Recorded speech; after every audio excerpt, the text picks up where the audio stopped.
Yes, yes, yes. It's that time again, Brother Hugh. We are yes. back, and the shenanigans shall continue. Yes, sir. We got a lot to unpack today. We got to go over SummerSlam. We got to go over the Raw after SummerSlam. We have to go over Brother Hugh's famous road trip to SummerSlam. Yeah, ladies and gentlemen, I've been waiting already to get the story out. My gosh. Also, we have a very, very special guest. As I say, a blast from the past. So guess what? The shenanigans continue. Let's get it. Houston, we have a problem. Yes!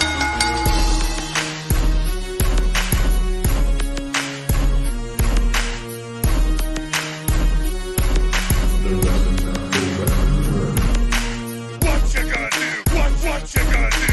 What you gonna do? What you gonna do? What you gonna do? What you gonna do? What you gonna do? What you gonna do? Oh yeah.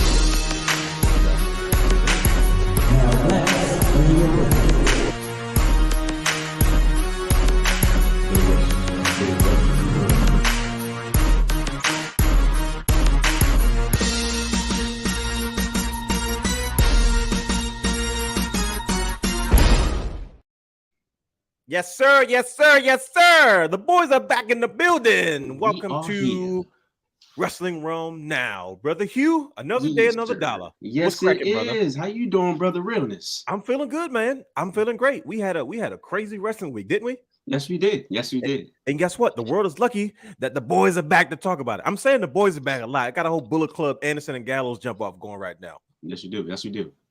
Not to be conspicuous by his absence, Brian H is on the road again, but I promise you, ladies and gentlemen, he will be back next week. But today, we got a lot to get into, and we have a very special guest. But before we get into that, wait for it.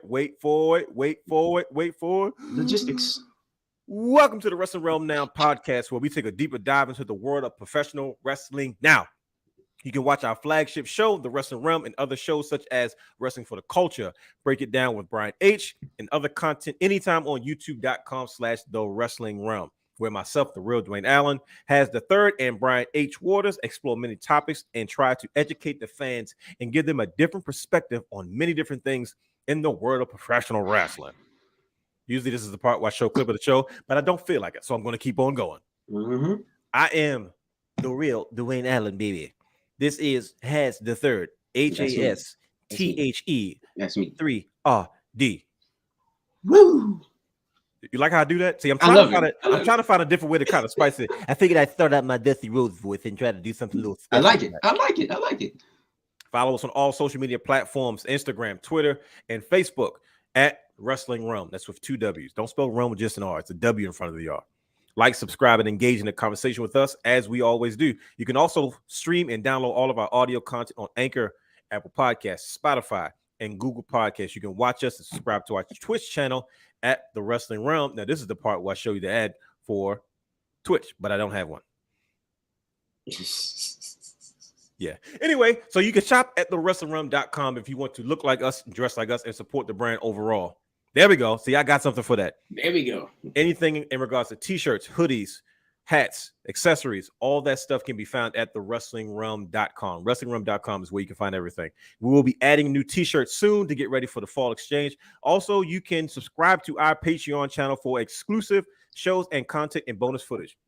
Brian H does a lot of extra content, and guess what, Brother Hugh? Pretty soon, Realness Reacts will debut. Yes, sir. Yes, sir. On Patreon. Of course, there'll be a special bonus episode, but until then, you got to settle for Brian H and all his good stuff. Wait, hold on. Here we go. Look, I will show this. This is a preview. Look at that. Bam. That's an inquisitive face. It is a very inquisitive face. Now the logistics out the way. Do I say logistics? Logistics. I got a feeling I'm going to be talking like this through the night. Anyway, real quick. Uh-oh. The shenanigans continue. No, Nashville loved your shirt, man. The Really? Proud Wrestling fan shirt. Wow. Loved Okay. it, bro. Look, I don't Loved have a it. picture of it. Let me see. Do I have anything up here? Nope, I don't. Yo, you can put that flyer back up. Is it up? Is it on there though? I believe it's on there. Hold on. Let's see it. Hold on. Time I out. could be wrong. No, that's the other one. No, we're gonna check. that We was can on do there. this. See, when we do the show, we can disrupt the thing. There it is, right there. Bam. The very first one. There we go. But yeah, lots of love from that shirt. People was just asking about it. Did you go to the show? You going to see Ric Flair? I'm like, look, I'm from the Wrestling Wrealm. Here's where you can get it. Boom, boom, boom. Make some connections.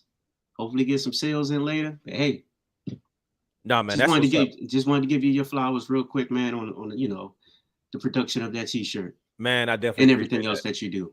I mean, that's just something that that's something we talk about all the time. We're proud wrestling fans. That's why we call ourselves the leader of the wrestling fan revolution. Yes, sir. Yes, sir. Speaking of leaders and speaking of wrestling fans, ladies and gentlemen, we have a very, very, very special guest with us today, right? We're talking about someone who has went up and down the road with the Realm in the early years, the one who we always had these conversations with over and over again, a true OG in the game. I'm talking about a connoisseur for independent wrestling and women's wrestling. I'm talking about a true advocate for those who have never signed to big companies. He is a good brother of ours, and I'm sure you guys have seen him before and you know of him. He is responsible for my first 2 replicas, which he graciously gave me, and you're going to see why in a second. And my 3 belts back there too. Brother Hughes, 3 belts back there. So you're talking about a good brother. We're talking about a good brother. We're not just talking about any guy. We're talking about Brandon Guy. Brother. Good Lord, look at all that gold. It's too shiny back there. Hold on, let me put these on real quick. What you about to sunglasses, right? It's getting shiny in here. Welcome back to the show. How long has it been since you've been on the Realm? Hold on. He's going to adjust. Look at that. Let me adjust it a little bit. Was that better? Look at that. 1, 2, 3. Just a belt right here. You talking about some times back in the Morgan State days? I think was the last time. It's been some time, but I'm glad. Go ahead. Finish your intro. I'm glad. Thank you for the that I can't even put words to it. That I don't want to say monumental intro that you gave me, but that was a good intro. I appreciate that. Hey man, listen. Haven't been on since those Morgan State days. Even though I went to Bowie State, I'll give you your props to Morgan State because that was the last time I think I've interacted with the Wrestling Wrealm in this capacity. So thank you for the invitation. I appreciate it. I look forward to the Realness Reacts. I'm waiting for that to drop so I can start. Oh, you're going to get a kick out of that. Oh, yeah. You know why?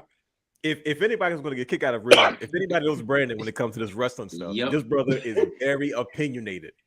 He loves Chris Jericho, and he has a lot of titles, as you can see behind him. Right? I actually have a wall of Jericho, which is ironic. So it's not ironic, because if you know him, you understand why there's a wall of Jericho. Like, how Jericho had a list? This is the wall of Jericho, literally the wall of Jericho. You see what he did there? Yeah, the wall. It's off to the right. It's on that side. I might give you a preview a little later.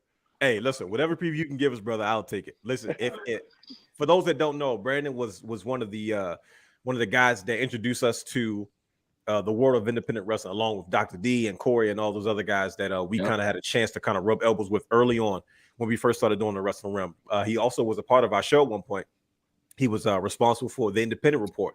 I know Brian H. When he was doing B Water's thoughts, he would have him on, but we were trying to create a section where we had somebody that was kind of in tune with what was going on locally with independent wrestling. And Brandon was that guy. No pun intended, because his name was Brandon Guy. You see what I did there?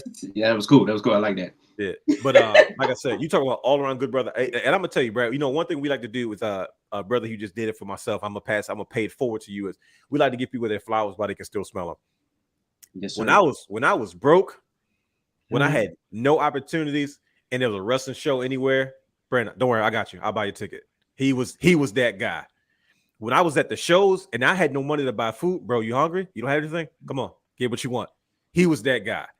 You know what I mean? When we were traveling places because my car was busted, when we were going to them shows in Philly and anywhere else, don't worry, I'll drive. He was that guy. So like I said, this is someone that we've always had conversation with. This is one of our good brothers. Brian has known him since high school. They know each other since high school. I met him, like I said, when I was in college. Anytime he's one of the greatest brothers I know. Always willing to give a helping hand. Always willing to guide us. He's a former professional wrestling organization owner. He had a stake in a local professional wrestling organization here, and he actually offered us internships while we were in school, even though they turned it down. But you're talking about well experienced, well traveled, and trust me, he's family, so he fits right into what we do here. So if Brian H is going to be out because he's got to handle some business, there's no better brother to bring in that knows us since the beginning, outside of a handful of other guys that knows exactly what we'll be getting to. Oh my gosh, right. So that's why we had to bring you on today, and this is why you got this massive instruction. As now that we're about 9 minutes and 45 seconds in. Bro, I really appreciate that. If I could take 30 seconds to embarrass Brian Waters because he's not here. Do it. I don't know if he ever all about the shenanigans. Story how we met. Did he ever tell you the story about how we met? Not publicly. Now I think the world needs to know. So This is getting clipped off of social media, by the way. School, Yes, sir. So at Baltimore City College High School, they have a rule that you have to take gym. Well, I'm gonna take a little bit more than 30 seconds, but I'm trying to make it quick. So somehow I made it all the way to my senior year in high school and didn't have gym. So imagine being the last period of the day, you in gym with nothing but freshmen.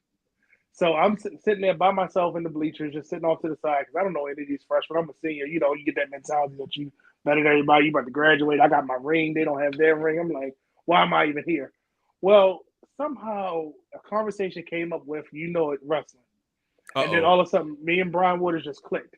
Then next thing you know, Monday morning, oh, you ain't got the pay-per-view? Here's a tape for you.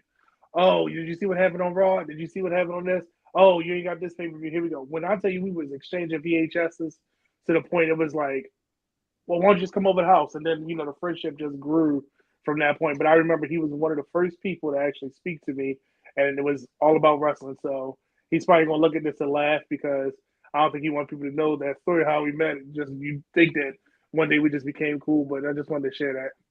You know what I was thinking? I was thinking like you didn't want anybody to know that you guys were exchanging VHSs because you're dating yourselves right there. You're dating yourselves. Like, I have no problem with my age. Look, I got some DVDs in the other room that I might be passing along soon, so trust me. I'm not ashamed of my age because with that age comes some experiences with some wrestling. See, he talks wisdom. This is what he does. Right. This is what those remember this is what these road trips used to be about. This is how we used to talk the rides. We used to be, it didn't matter where we were traveling to. We'd be like, oh dang, we're here already. We got to start going to further places because this guy, like just when you get us together, you know how we get down. The ideas come and go and they flow and all the other kind of stuff, man. But thank you for joining us today, brother. Like I said, we had E-Rock on the show a few weeks ago, and it was like, back down memory lane, man. It's like a reunion, man. We're doing the same thing today. So we're gonna have a good time today. Because like I said, if you don't know Brandon Guy, he's very opinionated. And he has his sharpness and his insider information and way of processing things is like second to none when it comes to professional wrestling. And it makes it all the fun.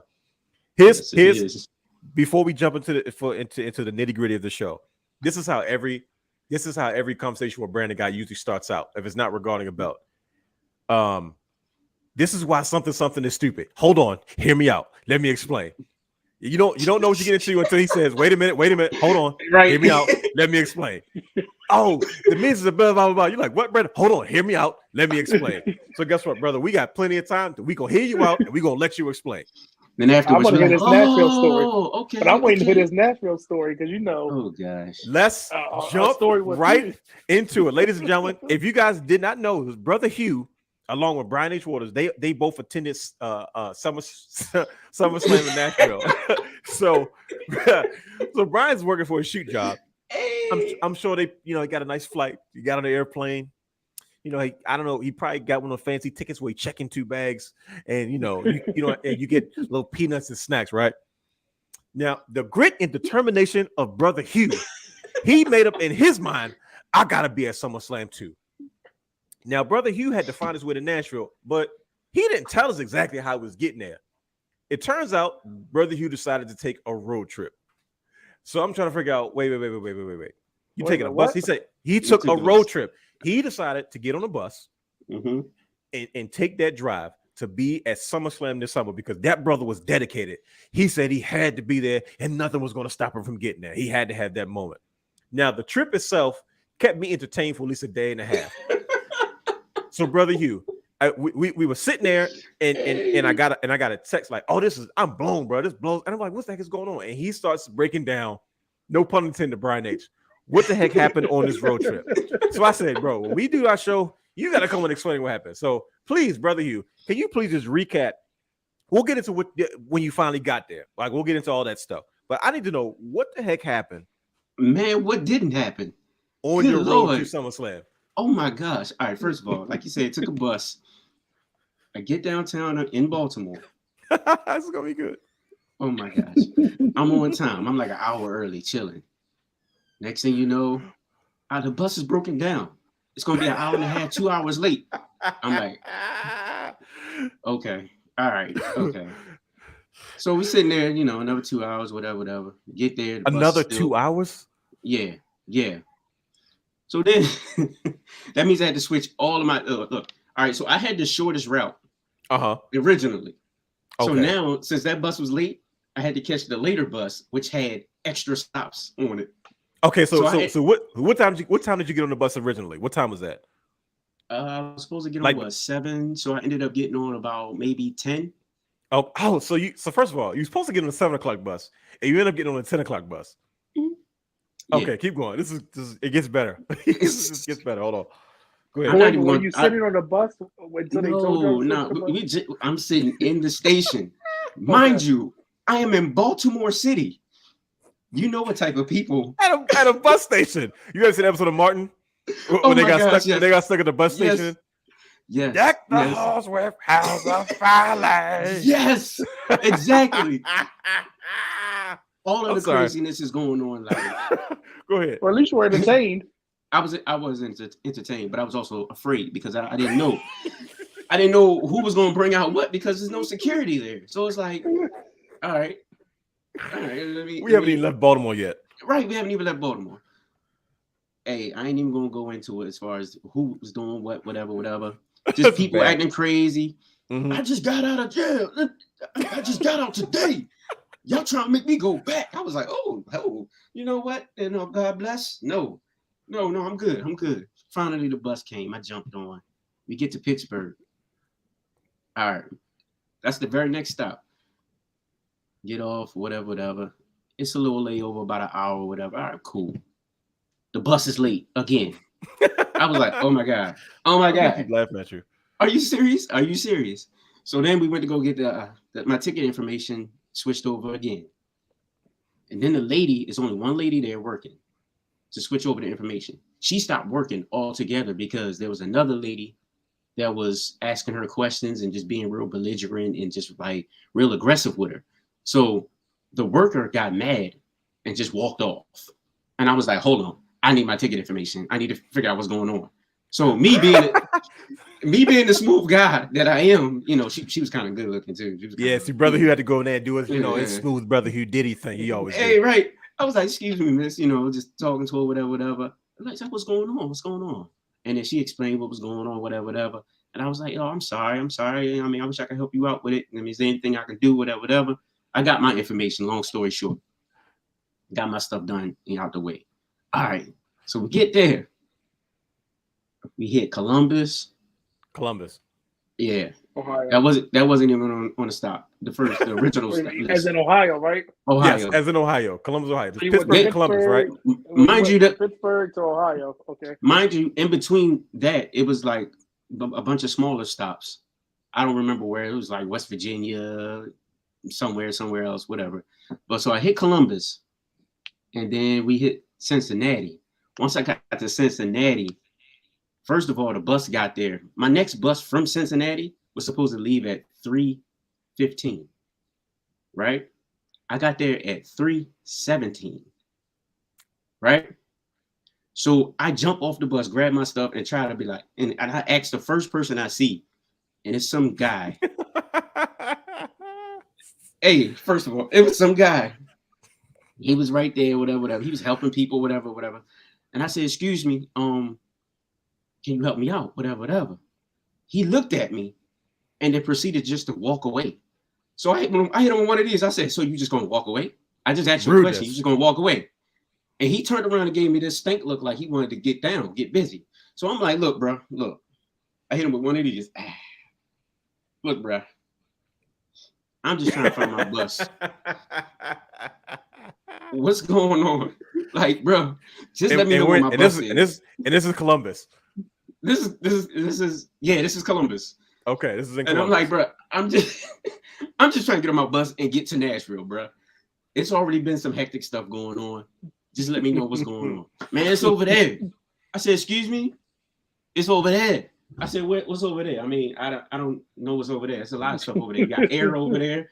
You got the clouds in the sky. Like, what are you talking about? And he said, go to the gate right there, number 8 right there. I said, all right, well, that's all you had to say in the first place. Instead of giving me the attitude, bro. And he kind of just got a little stink face. And I was just like, all right, bro, God bless you. I'm gone. There you go. Jumped on the bus. All right, cool. Everything was good. Whatever. Get to Cincinnati. Held up again. Another delay. Mind you, the Orioles are like right across the street. So, and I didn't even notice. Do y'all know how I love the Orioles? I'm like, yo, of course. The Orioles are right across the street. I could have went over there and watched the game. I was already late anyway. So I was like, all right, whatever. Finally get to Nashville after going through Kentucky, which, by the way, that bus stop, oh my gosh, is nasty. It's nasty. It's going to bury bus stops on the show. Hey, yes, all bus stops. In each and every one of those bus stops, there were crackheads, homeless people. You know, like you said, there's a bus stop culture going on. Yes, sir. Yes, sir. So now we're in Cincinnati. No, I finally got to Nashville. Okay. So we finally get to Nashville. Okay. I finally get to Nashville. Uh-huh. I got there like 10 o'clock at night. Like 10 o'clock Friday night. BHW was out. You know, I had to meet up with him or whatnot. Right. But I get there, same type of people, whatever. Soon as I walk out the bus station, it's some random lady out there yelling, "Get from behind me!" I said, "Huh? Who are you talking to?" She wasn't talking to me. I look over across the street. It's a guy. She got out her car, went to the car behind it. Was like, "Get from behind me! I don't need you. Beep beep beep beep beep beep beep. I don't need you following me. This and that, yada yada." I said, "Oh Lord, what is going on?" Then that's the first thing you see when you get to Nashville. The first thing. I walk out the door, and literally that's the first thing I see. And then the car sped off. And then everybody else was just kind of like, yo, I just wanted to beat them down. You know what I'm saying? They had the little southern accent or whatnot. I would have beat them down and this and that. You know what I'm saying? They can't be playing around with me. You heard me? I was like, oh my God. Uber. And that was the first part. Now let's get to on the way back home. Okay. All right. So wait a minute. It took you 24 hours to get there, right? Yes, sir. Okay. Okay. So hold on. Let's put it in perspective. So you had to go through that just to get to Nashville. Just to get there. Go to Summer Slam. You enjoy yourself. Now you got to get back home. Great time. Yes. Okay. Now I got to get back home. All right. So you got to get back home. Let's pick it up from there. All right. The initial bus route was from 6:30 on. That's when I was supposed to get on. I get there 6 o'clock. I look at the little screen or whatever. I noticed that my bus is not up there. I was like, what? Why my bus ain't up there? I go to the lady and she was just like, it should be up there. And I was like, no, miss, my bus ain't up there. And then she was just like, oh, damn. Like 5 minutes. This was now at this time, it's like 5 minutes before 6:30. It's like 6:25 or whatever. And she was just like, oh, damn, I didn't even know nothing about it. Ain't nobody tell me nothing about it, but somebody just came up to me and told me that was canceled. I said, oh, okay. Mind you, this is Sunday. So now I got the Ric Flair event that I could have went to. Right, in Nashville. Right. I could have still been chilling in Nashville at the little strip or whatever doing it. Kendrick Lamar was in town. I could have stopped past there and spent my whole day there and then came back the next day.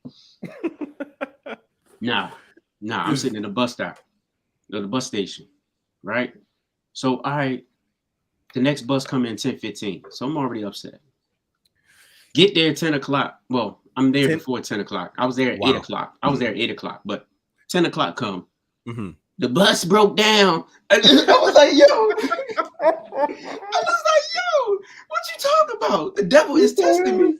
Bro, you can't. It's like real life. You cannot make this stuff up. Hey, oh my gosh. I swear, I lied to you not, Brandon. I was texting him the whole time, bro. I was trying to be positive. I was like, yo, I was saying to myself, dang, what are the chances that two buses break down on one trip like this? Hey, bro, it broke down, bro. They said it would be there by like 12:30. Son, I was like 6 hours there. You done worked the whole shift at the bus station. The whole shift, bro. Ain't get paid nothing. I'm just carrying this bag all around with me, whatever. Walk back to the strip. I done walked back to Nissan Stadium. Oh man. And came back and did everything. And I'm like, look, bro. All right, so I was like, forget this, man. I'm not gonna wait for this 12:30 bus because at this rate, it's not gonna show up. Right. You know what I'm saying? So I was just like, forget it. Let me drop whatever on the flight. And I should have done from the jump. The whole reason for me taking the bus was because, first of all, it was last minute, and that was the best thing to fit to my schedule at that time. Right, exactly. But it was $300 cheaper. Sure. Round trip. Sure. So I'm like, all right, bet. I'll sit in the bus, whatever. That's nothing to me. Just taking the sights, the scenery, whatever, vlog it up, whatever. You had some scenery. Nah. Right.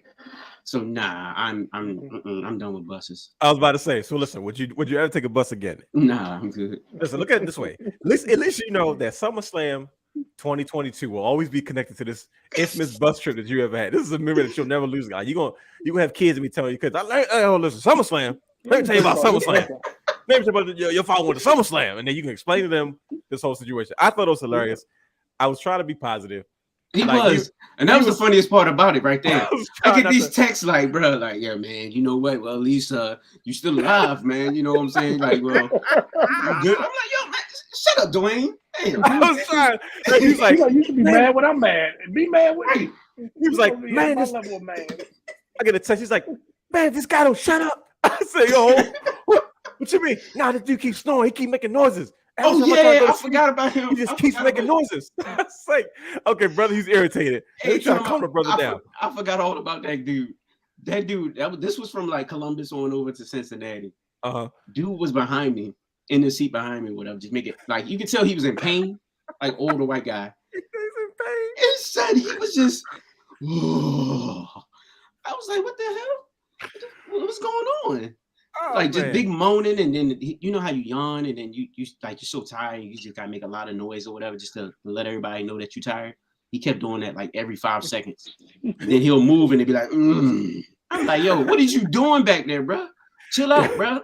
He said, man, every time I try to get comfortable, read my book or fall asleep, you keep making the loudest moan. And I know everybody else was on the bus was like, bro, shut up. And then I finally said something. I was like, bro, can you chill? And he was just like, okay, I'm sorry. 5 minutes later, I'm like, come on, bro.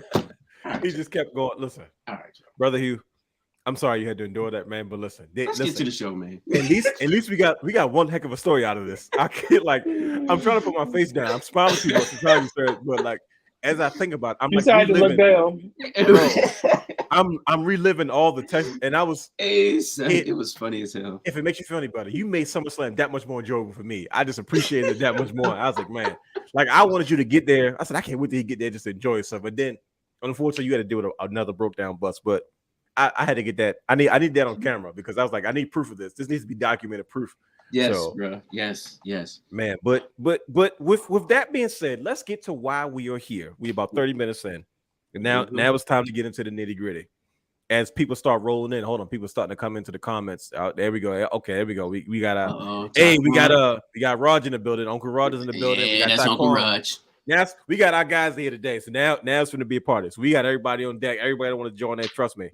We definitely will mention you and keep you involved in the show. Overall pay-per-view, SummerSlam. Brandon, brother guy, since you're the guest. Yes, sir. Triple H's first SummerSlam, 2002 in Nashville. First one in Nashville, outside of LA or New York. What did you think of the pay-per-view overall? And brother Hugh, you might as well jump right in after that and follow, because I know you just heard about the bus ride, but at least you could tell us about the event. Yes, sir. So I'm not going to rate it. I'm going to give you this thought. Mm-hmm. We're going to be talking about this for the next 5-10 years. Breaking news. Breaking news. Brandon guy just gave WWE a compliment. If you don't know the guy, I did. And I go into my wrestling comas where I be like, I ain't watching nothing. But I will say this: we will talk about for some time, just like we talked about AEW All Out when Adam Cole and all them debuted. It was All Out, correct? We're still talking about that. It's still a topic. It's still fresh.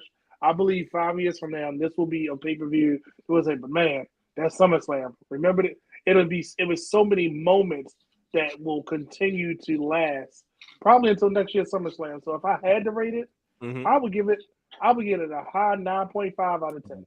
Whoa. Okay. I'll address that in a second. Brother Hugh, what did you think? He just gave it 9.5 out of like that. Did. I don't think I've ever heard Brandon rate anything that high. No, that's surprising. And I'm gonna tell you why. I'll tell you why when we get to that point. Okay, see, this is why we brought you here. It's going to be a party, Brother Hugh. Overall, what you think of the pay-per-view? You got the fresh baldy for the show? Nah, he cleaned up for the show. He knew he was going to be a No, this ain't clean. Trust me, this not clean. He got extra polish on his head today. He got extra powers on those titles behind him, them belts behind him. He got extra powers on them belts. Look at him. I'm counting still. And that's not the whole wall. I've seen the pictures, and we had a 1080p widescreen. You'd see the whole thing, but right. You talk about one of the original belt kings. Good gosh. Yes, sir. Yes, sir. Brother Hugh, what did you think about the pay-per-view? I'm not gonna lie. I went to the pay-per-view thinking that it was gonna be it was gonna be lackluster. And why is that? The card was weak to me. Like, okay, I mean, it was just, it was nothing that really caught my eye. Okay, so what happened when you? Oh man, what happened when you got in it? Because like I said, you got to we watched it from a distance, television, right? We got all the nooks. You got to be in the middle of the fans. Man, you got to be in the overall atmosphere. First of all, the stadium that the Titans play in. You got to experience SummerSlam. Like, you mean the Ravens? The stadium the Ravens play in? Uh-oh. So you going there? It's not even football season. You starting already? No. See, there you go. You starting. It's people get say that about their football teams. Man, the electricity in that stadium, bro. Like, I can't describe it, bro. It's crazy. Like I said, I was going in just thinking like, all right, I'm going to enjoy the show, whatever. It is what it is. But then you hit that first match. Mm-hmm. Y'all already know what happened after the first match. I went crazy. Mm-hmm. Goosebumps everywhere. It was like Undertaker came out. Oh, that's high praise, because usually when that Undertaker shows up, it's kind of earth shattering. That's like Undertaker is an experience. Like we used to come to watch Undertaker, but like at this point in his career, did that affect how you view the overall pay-per-view? So like you went into it knowing that hey, Carlos kind of weak, but then you got there and you experienced it. But because they always say that the pay-per-views that you actually attend and experience are the ones that, even if it doesn't come across the same on TV, you know what I mean? You have a certain affinity for it. Did that happen with SummerSlam 2022? Yes, it did. I can honestly say that.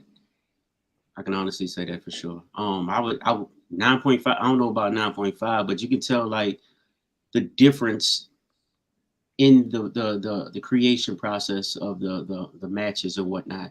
Mm-hmm. Like you could tell the difference, like who did what, and then like the fan experience. Like everybody was just invested 100% into what was going on. It was just great.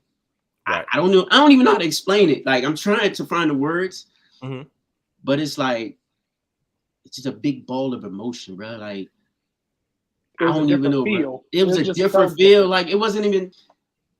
Man, WrestleMania I had a bigger feel, but like of course that was the first one in this WrestleMania. Right. But like SummerSlam, bro, it was crazy to me, man. Like I wasn't expecting to be that shocked, that amazed, or that invested. Did it live up to the summertime WrestleMania feel? Because it sounds like to me that's what you're describing. That's what it sounds like it's such a loss of words but I'm hearing you describe SummerSlam the same way I heard you describe WrestleMania when you got a chance to go. By far it did. But that's SummerSlam it was definitely a pay-per-view that I last year SummerSlam was really, really good, and I know this one was going to be really good as well. I rushed to the house to get it. Like I was I was en route and I was able to get it because a pay-per-view being on a Saturday. How before I get into it, how did you guys feel about SummerSlam being on a Saturday this year? I was cool with it. What about you, Brother Brandon? Did that make a difference to you? No, it makes a difference, but the thing I like the WrestleMania 2 days because I felt like it was more impactful over 2 days. And even with SummerSlam being on Saturday, I feel like the anticipation, I could talk more, read more about what people's thoughts were, opinions, and not just go for the pay-per-view, boom, the Raw. You had that breathing room in between where you were like, wow, if I want to go back and rewatch something, like, hey, let me look at this, and then you can see different perspectives. It gave you that moment to breathe and say, all right, well, let me get excited for Monday Night Raw now. Not just, oh, I guess I'll watch Monday Night Raw because pay-per-view was last night by default. It felt like you wanted to get something going now. I think the difference between the most impactful thing for me as a fan with the pay-per-views or the premium live events, as they call them now, on a Saturday was I enjoyed it that much more because I got to enjoy it even more the next day on a Sunday. See, a Sunday is still a weekend. It's a positive day. So outside of church and any other family obligation, I don't have anything to do. Versus like after a Sunday, I got to go to work. So there's even though I'm recapping something I enjoyed so much on the weekend. I'm it's the start of the work week. You know what I mean? Versus sometimes that Sunday you wake up and go, SummerSlam was good, wasn't it? Like that was, and you get a chance. There's positive connotations with enjoying and reviewing the premium live event. Still on a day where it's relatively yours and you can rest and relax. But I was looking forward to this SummerSlam because I wanted to see how much Triple H was going to incorporate the things that Triple H does well, that we see a lot with the NXTs, that we saw with takeovers. And I said, let's see how he incorporates a lot of things. And boy, did he do those things. So we're going to jump right into the card. We're going to just briefly kind of rip into the card a little bit before we kind of dig a little bit deeper into the themes that we saw. Minus one match. I will not be bringing up Pat McAfee and Happy Corbin. Why not? Because I'm not anything with Corbin attached to it. I usually am not involved in. So this is not new, but brother Brandon, I'm letting you know. We'll touch on it if we have time to. I mean, he's one of the we don't have to. He's one of the greatest heels in the industry right now. He is. He's doing something right. He still got a job. He's such a good heel that I just want him to heel him off my television. Yep, that was corny, and I said it on purpose. No, that's cool. It's okay, so let's start. We're not going to go in order necessarily, but it might go in order. I'm not sure, but we'll see. The only thing I was upset about is Dolph Ziggler wasn't there. Yeah, what was that about? He was supposed I to be. have no idea. What he didn't get involved with. No, he Nothing. didn't. He didn't have nothing to do with theory, anything like that. No, that was Monday. That's okay. Zigzag's still the man, so we'll get into that because we're gonna unwrap Monday Night Raw too as well. The following Raw after SummerSlam, Bianca Belair versus Becky Lynch. Brandon God, this is your time to shine, brother. We saw a lot of things happen in this match, right? And I'll say my piece in the beginning because it's short. And brother Hugh, by all means, we're gonna jump in. But Brandon God, this is where you have to be the guy. I was looking forward to them telling a different story. I think this is probably one of the best year-long feuds where they found a way to organically start it up, leave it alone, and come back to it. And it had quite the surprise of a finish to it. You know what I mean? It was the end of one era, and it looked like the beginning of another. So, that was one of the things that I saw the most with Bianca Belair and Becky Lynch to start. And then we'll dive into what happened after the match. Brother Hugh. Brother Hugh's frozen. No, I'm not. I'm chilling. Oh, I was aggressive with you. Bro. I said, uh-oh. He was still, too. He was like, I was like, oh, he's frozen that quick. I was like, uh-oh. Now I got to defer to the guy. No, you're right, though. It did tell a different story. I mean, at first, like I said, I went in just thinking, like, all right, I don't want to see this again. Like, I mean, I guess I shouldn't go in so negative with it, but it was just like, all right, I saw it already. Whatever. Brother Hugh's a black hat at the business table. You know, in the business, quick business lesson. You have a green hat, you have white hat, you have black hat, right? The green hat just green lights everything. The black hat just looks at all the negatives, and the white hat is somewhere in the middle. Brother Hugh's the black hat. He's going to make sure it's going to be as raw and as real as possible. But go ahead. Yep. But it's like, look, I understood. I got it because you are telling that long-term story from past, what was it, SummerSlam? Yeah, it was a year. Like the whole past SummerSlam. Yep. So like the match was good. It was great. I wasn't expecting the babyface turn for. Oh my bad. I wasn't supposed to go there yet, but it's your brother. You can do whatever the heck you want to do. I wasn't expecting the babyface turn for Becky. I was expecting something else, and I guess we can speak on that a little bit later. Mm-hmm. But like it was great. It was great the way it turned out. I like how they were able to shake hands, respect each other, and then the shenanigans happened. Then Becky came back. Yep. We're all for the shenanigery. All of it. And then Becky came back. And she broke it down for us on Raw. Look, I found myself. The man is back. You know what I'm saying? And I love that. I love that she's reverting back to her old self. They had a good explanation for it. You know what Absolutely. I mean? Like it wasn't overly forced. It wasn't overly gimmicky. It was kind of like when you look at it, you go, huh, okay, that makes sense. That works. Exactly. So it was great how everything came around full circle and now she's back to being the man. Unfortunately, she's hurt or injured, but she'll be back in no time. Brandon Guy. Talk to your boys. So I'm going to say this about Bianca. I don't know what it is about Bianca Belair, but the WWE got something special with her. Yes, if you he did. notice, she was in NXT making little splashes, little splashes. She didn't. Her first one on Raw was like, all right, another NXT fail call up. But that moment when she faced Bayley, remember that very first match, she went over on Bayley clean. It was like, you gonna notice me. There you Then go. winning the Royal Rumble, you gonna notice me. Headlining WrestleMania Night 1, you notice me. I'm gonna keep doing these organic moments. Yeah, I'm gonna be that happy-go-lucky. Look at me, I'm the champion. Boom, her world rate crashing down. Yeah, okay, I got beat, but watch what I do. And they say trust the process. She Right. not only climbed back to the top, she got her WrestleMania moment again for the second year.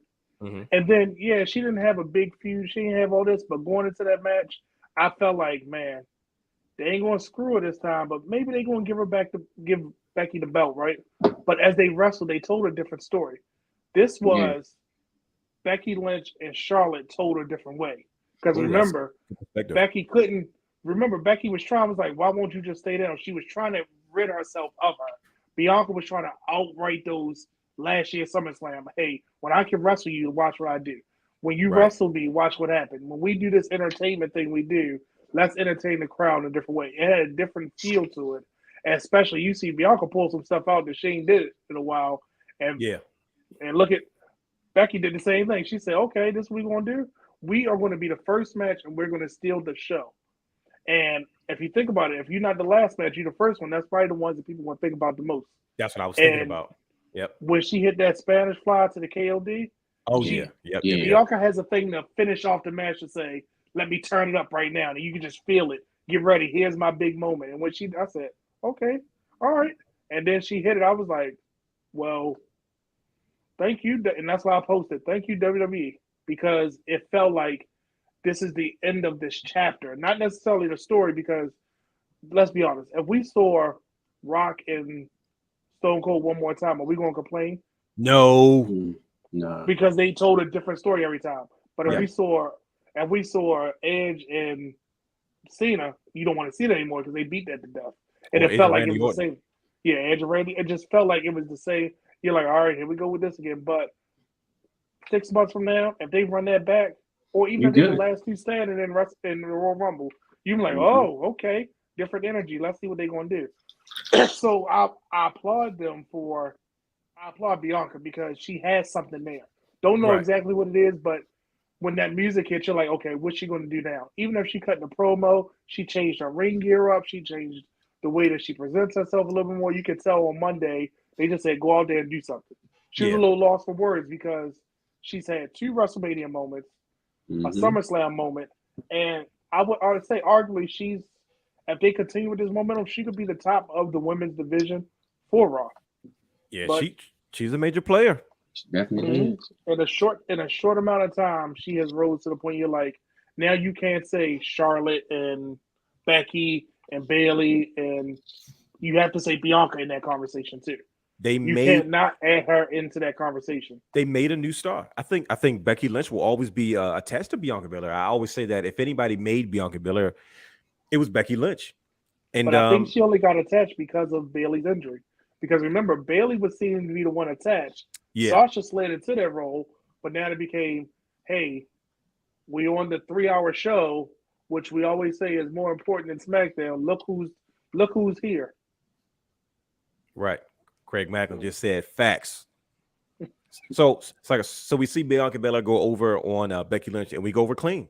And we got a surprise return. We saw a little Triple H dust come out, right?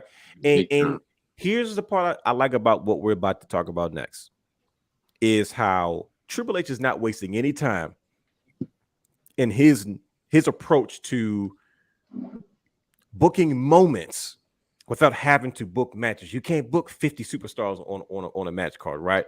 But as long as they're involved in some way, shape, or form, because we see it again in another match that we're going to get into, like with AJ Styles, where you're a part of something of a bigger picture. So after the match, Bianca Belair celebrating, and then some music hits. We get a huge, big surprise, freaking return. Bayley shows her face back in the WWE after being out after a gruesome knee injury and surgery. What were you thinking? Now, brother Hugh, you were in the building. You tell me What was going on? And what happens? Because I don't think the TV did it any justice. It did. That pop, it was perfect. It was like the match ended, everything was quiet. You had like that couple of it was probably maybe like 2 minutes and everything was just silent. Right. You just taking it in the wind, whatever. And then her intro hit, everybody went bananas. Literally, just instantly. And when she came out, like literally, that pop was crazy. It was crazy. Everybody just went wild for Bayley. So of course Triple H doesn't think that's enough. He has to one up himself. Right. Somebody else makes a return. Right. Bring back Dakota, man. But not a return to the company. Not just a return from it. And the thing is, and brother, you saw it live in person as I'm watching it. And and the real Dwayne Allen probably picked up on it too. You can always tell when something's great happening because Becky got out the ring and went ringside. Yeah, I saw that. She didn't go up the ring. She didn't go. I noticed that real quick from it. I was like, all right, so who is it? So in my mind, I'm like, because remember, I told both of y'all at the end of Bianca's match, if I don't hear that Bayley music, it's gonna be wasted. And look what happened. Right. Yeah, but then Triple H said, "This is what you expecting to watch what I did." And that's crazy. That's the first thing I noticed too. After that celebration, Becky did go over to the ringside, but my mind was like, all right, well, cool. I know they have a long way to walk, whatever they're going, move out the way for the next wrestlers to come through or performers to come through. So they had like a little back way that the wrestlers were going through back to the back. So I was like, all right, that's nothing. But then I never saw Becky go back. So I was like, hold on, where is she? There was like a little tent or something over on the side. So she disappeared. But then, like you said, she popped back later on. And I was just like, oh. But go ahead. My bad. I didn't mean to jump in. No. By all means, this your show. Do what the heck you want to do. The crazy part about that, that you mentioned that, Brother Brandon and Brother Hugh, is that I was so excited about Bayley's music going off. I wasn't even paying attention to the fact that, like, I noticed it, but then I immediately, my focus went to, oh my gosh, Bayley's back. Right. And then all of a sudden, Dakota Kai comes out of nowhere. Like that was probably one of the most, was not expecting that. Not this soon, not this early. Someone who was released by WWE. All of a sudden makes a surprise return, and then there's this wait, and I'm sitting there and I'm watching, and I'm like, okay, one's in the middle, one's to the side, and I was sitting there and there's this brief pause. At first, I thought I was expecting Naomi and Sasha Banks to pop up in some type of way. I was like, if they show up, I'm gonna lose my head. But it was just as good of a surprise because you're talking about someone that was that kind of was starting to become like had a cult following in Dakota Kai. Yeah, and for her to make and as most fans can agree, a very triumphant return to the company. And then you think, oh, wow, this is insane. And then somebody else's music hits. And you see this Japanese young lady come strutting down the aisle. You're like, oh, my gosh, Io Shirai is all of a sudden show back. And she's got a fresh name in Io Sky. And she's strutting her stuff down. And I said, wait a minute. Now, Beta's got her own faction with these two NXT girls. And, there was rumors about, we saw Dakota Kai get released. And then there's rumors about Io Shirai saying, well, she's pretty much got her foot out the door. Right. I mean, is Triple H not wasting his time or what? What do you guys think about Triple H kind of taking the reins and saying, okay, we have to incorporate the developmental talent into the main roster organically and pairing them with major players like a Bayley?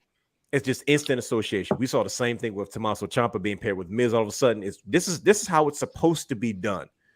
Gentlemen, what do you think about Triple H's approach to and this is a women's match. Like, we've had some issues recently with like how the women are being booked at the end of the day, right? He didn't take this approach with any other group. He did this with the women to start the show. This kind of set the tone for what the people was going to be. Yeah.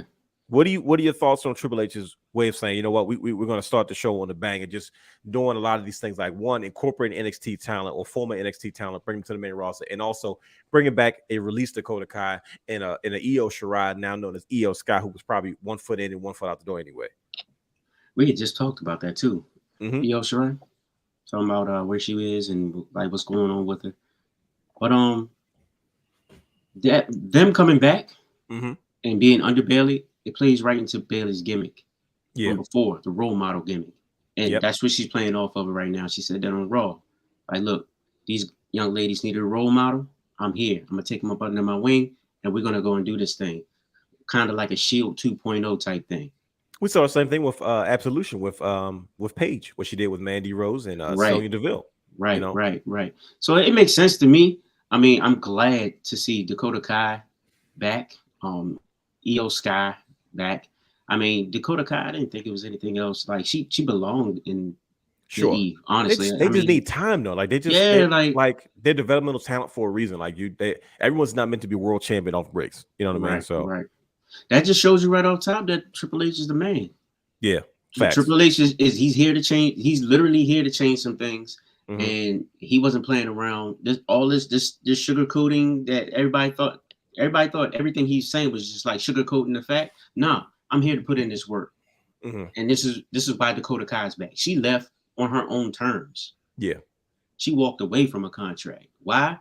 Obviously because something creative wasn't meshing with her. Sure. So it was like, look, now Triple H is back and she's right back in no time. That's the sign of the times. So exactly. So like things are definitely changing. And I'm all for it. I miss those talents like that, man. Yeah. And it's needed definitely in the women's division. But let me tell you something, boy. When those two came out and I saw Bianca in the ring by herself, I immediately thought, because remember I texted you, I was like, look, Black Girl Magic, here it comes. That's what I said. It's about to go wild. It's about to go wild. And I was just waiting for Sasha to hit. I was waiting for Naomi to come out. I was like, look, oh my gosh, that would have been crazy. Yeah. But, I feel it coming. I know they're coming back soon. When Crazy Becky Lynch got in that ring, and I was like, that's just as bad as 2-on-3 because Becky Lynch is insane. Like she's nuts. Right. And she just turned a new leaf and she found herself again. I was like, look, y'all can do 3-on-2 if you want to, but Bayley was so smart. See, the mentor's always got to be the smart one. She said, no, ladies, we'll have our time. Let's back out. I know those crazy eyes, but not here for all this foolishness. And she but I wasn't sure about Becky though. I didn't know either. She still had that look in her eye, like she can't trust crazy eyes. Right, I'm gonna turn on you, and like her movements was kind of like, look, I'm here for you. But if you turn your back, I'm gonna get you. Yeah. So I was just kind of like, watch out, Bianca. She gonna flip on you real quick. And then that's when I thought, Charlotte or somebody else was gonna come out. Sure. But hey, it is what it is. I'm just eager to find out what's going to go on next. And at the end of the day, Brandon, this is what I liked the most, and I need your 2 cents on this. I like the fact that we're having this conversation because that moment gave us that feeling of anticipation. Come on now, we're jaded wrestling fans. We're older guys. We've seen everything, but Triple H kind of goes back to that term. He booked that scenario in a way where we got caught up in the moment, and we were like, "Oh, what's going to happen next? What if this person comes out? What if that?" And to me, I know he talked about it on Logan Paul's podcast those are the important aspects of what you remember about a SummerSlam, not just the matches that we get. Like we see AEW, we saw Ring of Honor do it a lot, and the emphasis was on the matches and the wrestling. And but he was like, look, we're trying to create these moments that inspire people, that have these conversations, man. And I felt like that it was booked in a way where it's like, even if they didn't have a match, they were just as important to the match because that's a moment that's forever etched in SummerSlam history. What say you? And see, the thing is, I think no matter when Bayley returns, because you can't deny she probably was the biggest superstar during the pandemic. Oh yeah, like, I thought she was the best wrestler on the roster. Yeah, and then you got to think about it between her and then Asuka, they carried WWE during the pandemic. Yes, easy. And the thing is, so no matter when she came back, because if you follow anything that's on Twitter with her, she kept, hey, don't believe rumors. I got to heal. She was just buying her time for the right moment. So when her music hit, I was happy. I was like, yes, the first Grand Slam champion is back. She's back. What's she going? Oh, wait a minute, Dakota Kai. Hold on. Whoa. Okay. Mm-hmm. All right. Becky gonna get back. Oh shoot, Io. I was just like, whoa. Like, wait a minute. But all the things say Io's 1 foot out the door. Because think about it.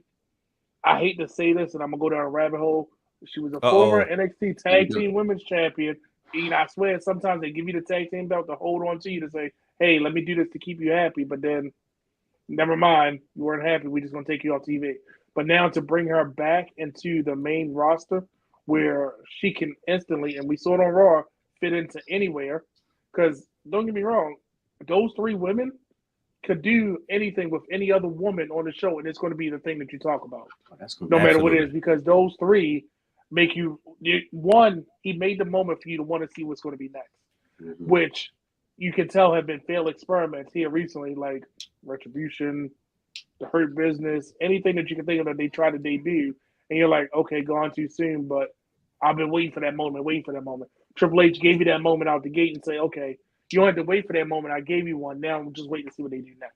Now I want you to hold that thought because we're going to address that too. That's in the rundown. That's I'm glad. See, this is why I purposely didn't show Brandon Guy the rundown. I said I'm not giving it to you. I said I want your God honest reactions, and he's so sharp that he knows where we're going. So hold on to that concept. But moving on to Logan Paul versus The Miz. How freaking good is Logan Paul? And I'm asking this for a specific reason because it's something that Brandon got sent me earlier, and I want to address it to see what he has to say about it. And I think between this Bianca, Becky Lynch, and Bayley, and all the stuff returning in this match right here, I think it's going to kind of get to the nuts and bolts of what Brother Brandon was kind of referring to. But gentlemen, how good is Logan Paul? As somebody came to me and said Logan Paul's already a better performer than Dominic Mysterio. I didn't see the lies in it. It may be a little controversial, but I didn't see the lies in it. Yeah. I was impressed, bro. SummerSlam and WrestleMania, and he had bangers. Like, you're going to remember these matches forever. Like, they're etched in history. When you saw the clips of top stuff, those two matches are going to have their place. We're not saying they were, Brett Shawn WrestleMania 12, but god dang it, this outsider knows what he's doing. And this was a straight up singles match, 1-on-1. It wasn't a whole lot of like run-ins. It wasn't a tag match. Nope. That's to me. He's edging shenanigans. He's edging Bad Bunny for that because Bad Bunny was doing some ridiculous stuff, but he it looked was good, bro. But the difference, Logan Paul looked like a wrestler. Bad Bunny looked like a celebrity coming to do a wrestling match. And that's the biggest thing. So that's thing. why I gotta get. As much as I'm not gonna say I dislike Logan Paul. I don't know enough of the guy. I just know that he's, put it like this, in that wrestling ring. I say, oh, okay, all right, that's what we're doing here. Big time social media guy. That's what he is. He was literally, I don't want to say flawless with some of his execution, but you could tell it's natural to him. There you go. Right. It's a natural thing. One of the things that Triple H said about him on he was on his episode of Impulsive, I believe it's called. That's Logan Paul's podcast. He said there's a handful of guys, less than a handful of guys, that kind of pick up these subtle nuances that makes professional wrestling what it is, that just get it immediately. And I knew he was already talking about Kurt Angle for one. He didn't mention anybody else, but Logan Paul is someone who understands being an entertainer. And like I said, if there was anybody, if there was any way to make him, like, Logan Paul's not a popular guy when it comes to, he's hated a lot, just because of the kind of the gimmick that he lives outside, kind of young, kind of rich, kind of smug, because he made $1 million empire out of social media. You know what I mean? So he's one of those guys. So he kind of lives by his own creeds and he marches to the beat of his own drum. To be in a ring with the Miz, out of all people, like who? How do you get one? How do you get anybody to cheer Logan Paul? You put him in a ring with the Miz. But True. brother Brandon, he posed a question earlier, and and I'm gonna read it right now. And he says, "Are there heels and baby faces anymore? Does that matter anymore?" I'm gonna go on a limb and say I think we just discussed why it does make a difference, right? Like we saw magical moments in SummerSlam history that we're talking about today, with Becky Lynch turning face again, which was a huge deal because she spent all this time being this obnoxious heel, right? I think that makes a difference. We don't get this moment, right? We talk about Bayley returning. We're not talking about fun-loving, fan-hugging, swishly warbly man Bayley. We're talking about heel Bayley, right? I think that makes a difference, right? Io Sky, Dakota Kai, I think that makes it. Logan Paul, the Miz, you know what I mean? Like, Logan Paul's like a heel in real life, and the Miz is a heel in the world of professional wrestling, right? So with this question, I know things are changing and things are kind of merging, but do you guys think that makes a difference anymore? I say yes, because we're talking about these two moments. For the most part, in regards to the moments that they gave us because of who they are as in heels, as in baby faces, as in good guys, as in bad guys. What say you, brother Brandon? So I'm gonna give you a couple examples. I think it started evolving that it doesn't matter because it's about. So think about this: if you had, all right, go back a couple years ago, Orton versus Cena. Orton was on a tear, kicking all the McMahons, right? Here comes Super Cena. Orton was getting booed out of arenas. He was the most hated person on the roster, right? True. Cena, here he comes with his superhero cape. As soon as Cena and Orton was announced, right? Super Cena. It was like, no, but we like Orton now because we sick of Cena. And it changed Orton's character, right? Right. Bailey, she, no matter how much of a heel you tried to make her, her pop was, we're happy that she's back. We miss Bailey. We like her. We know she does the sneaky little things. But guess what? She needs a face. But if she faced a Charlotte, what would happen if she faced Charlotte? You're going to cheer for Bailey, because we're tired of Charlotte. Oh, you keep shoving Charlotte down our throat. Okay, yeah, yep. You get what I'm saying? That's what I'm saying. It really doesn't matter. Yep. It depends on the match. So when you have a Logan Paul, I got to put AJ Styles next to him. Let's try to get him as many organically liked people as possible. Because remember, AJ in one match could turn heel or face depending on who he's wrestling. Because, to be honest with you, AJ, push the button, break the emergency glass, he could be a face. Push the button, now he could be a heel.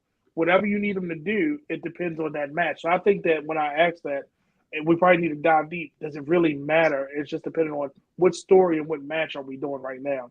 Because you can have a bunch of those type of things because Logan Paul and The Miz, you at one point collect The Miz. It depends on what he's doing. But then 90% of the time, oh, God, here we go with The Miz again. But when he gets on that microphone and he tells you certain things, like that one promo, you're like, oh, he got a point. He really got a point. But you're like, oh, we need to be on this guy's side. So, but then turn around, face Zack Ryder for the Intercontinental title, and he takes it from Zack. Now we hate him again because we like Zack. So, depending on which state you're in, I don't think it matters. I just don't. I think it's just what is the match and what's the story you're trying to tell here. Brother Hugh. Hey, he pretty much hit it right on the head. I mean, he went in depth, didn't he? But this is I told everybody he was going to do this. I mean, that makes sense. That makes total sense. Because at first I was thinking like, nah, it does matter. But the way he broke it down, that makes sense. I mean, it does depend on the situation and how the story's being told. I'm gonna give you one wrestler's name, and y'all gonna laugh when I say it. Go ahead. Chris Jericho. That's it. Hold on, let me explain. See that? Right. That's all I'm saying. Just think about Chris Jericho. A heel or face don't matter. Depends on the situation. I was about to say Seth Rollins. Yeah, that's perfect example. That's exactly where I was about to go with it, and I was just like, yeah, man, like it don't really matter. Like right now, he's supposed to be a heel, but everybody loves him. Yeah, and they sing along to his music. You know, that's why they and then why they change Edge's music is like I don't want anybody to cheer. I want to be old school here, so he just changed his music altogether. But no, I mean those are all valid points though, and it kind of trickles into the next match that we have is you know, you got to subscribe to the Bruce Lee way of thinking, where it says you got to be like water. You got to be able to take the shape to anything that you're poured into. And see, we getting deep. Brandon started it. Cool. The guy started it. He started it. So we're going there. Like this is like professional wrestling. I know school's ready to start soon. So this is like Wrestling Wrealm University. This is we had a section. We were going to do a show called Wrestling Wrealm University. Well, this is Professor Guys in the building today. I like that. We take that theme, right, of our baby faces. Does it matter? You know, and we move into Liv versus Ronda Rousey, right? Now, we kind of knew the story they were going to tell in this match. We understood that Liv Morgan knew she didn't stand a chance against Ronda Rousey, so she's trying to figure out a way. How am I going? And she comes off like this kind of sweet, innocent little girl, right? But at the end of the match, you see her kind of laughing because you're seeing a face utilize heel tactics to try to get a win, right, over someone that she knows is way more dominant than she can ever be. You know, as far as who she is in her space with a mixed martial arts background, a combat fighter, just overall, you know, tough girl, right? Versus Liv is more of a in-ring, hard-working young talent, right? And that's how she's presented. So, you know, when you look at Liv versus Ronda Rousey, and of course, Ronda Rousey loses once again on technicality, and she finally snaps, and she goes into once again her heel turn, right? I've always I enjoyed Ronda Rousey as a face when she first came in. She was a brand new face. WrestleMania with Kurt Angle. She got in the ring with The Rock a couple of years ago, and then she finally comes in. It was It made sense. you're used. Yeah, I mean, she's a celebrity, right? She's like Yeah. female Brock Lesnar. She brings in a lot of money. She brings a lot of eyes to the product, and she's a dominant force when it comes to women's wrestling, right? Whether she's new or not, whether she's part time or not, it doesn't make a difference, right? So you have Ronda Rousey. Kind of like, I'm offended now because once again, okay, you caught me slipping the first time. I respect you enough. Okay, I gave you that respect. Second time it happens, she's like, wait a minute, Mr. Ref, you're not doing your job. I'm losing on technicalities again. And someone as dominant as Ronda Rousey, if you look at her mixed martial arts career, that's the last way she ever wanted to lose was on a technicality, right? Right. Either she was going to get knocked out, tapped, but it wasn't going to be a left into the decision of the judges or anything like that, or a scorecard.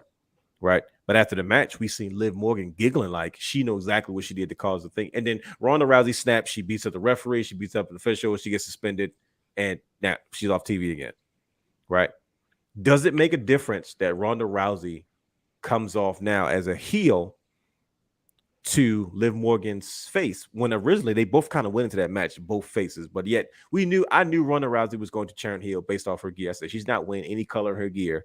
And she's wearing that scary looking makeup like she's ready to go to war. Yeah. Usually when that happens, I'm like, yep, there's a good chance she's going to. And I was watching, I said, she's going to get annoyed after a while. But you can tell after the first time, she looked at it like, I'm mad, but I respect you because you pulled one over on me and I'm Ronda Rousey. So if you're good enough to do that, I respect that. But you can tell this time I was like, no, she's finna snap. She's not going to let this go down. Brother Hugh, what is your perspective on someone like a Ronda Rousey and a heel turn? So like we see it with Brock Lesnar, right? Brock Lesnar is notoriously a bad guy because he comes in, he kicks everybody in the face, and he beats him, right?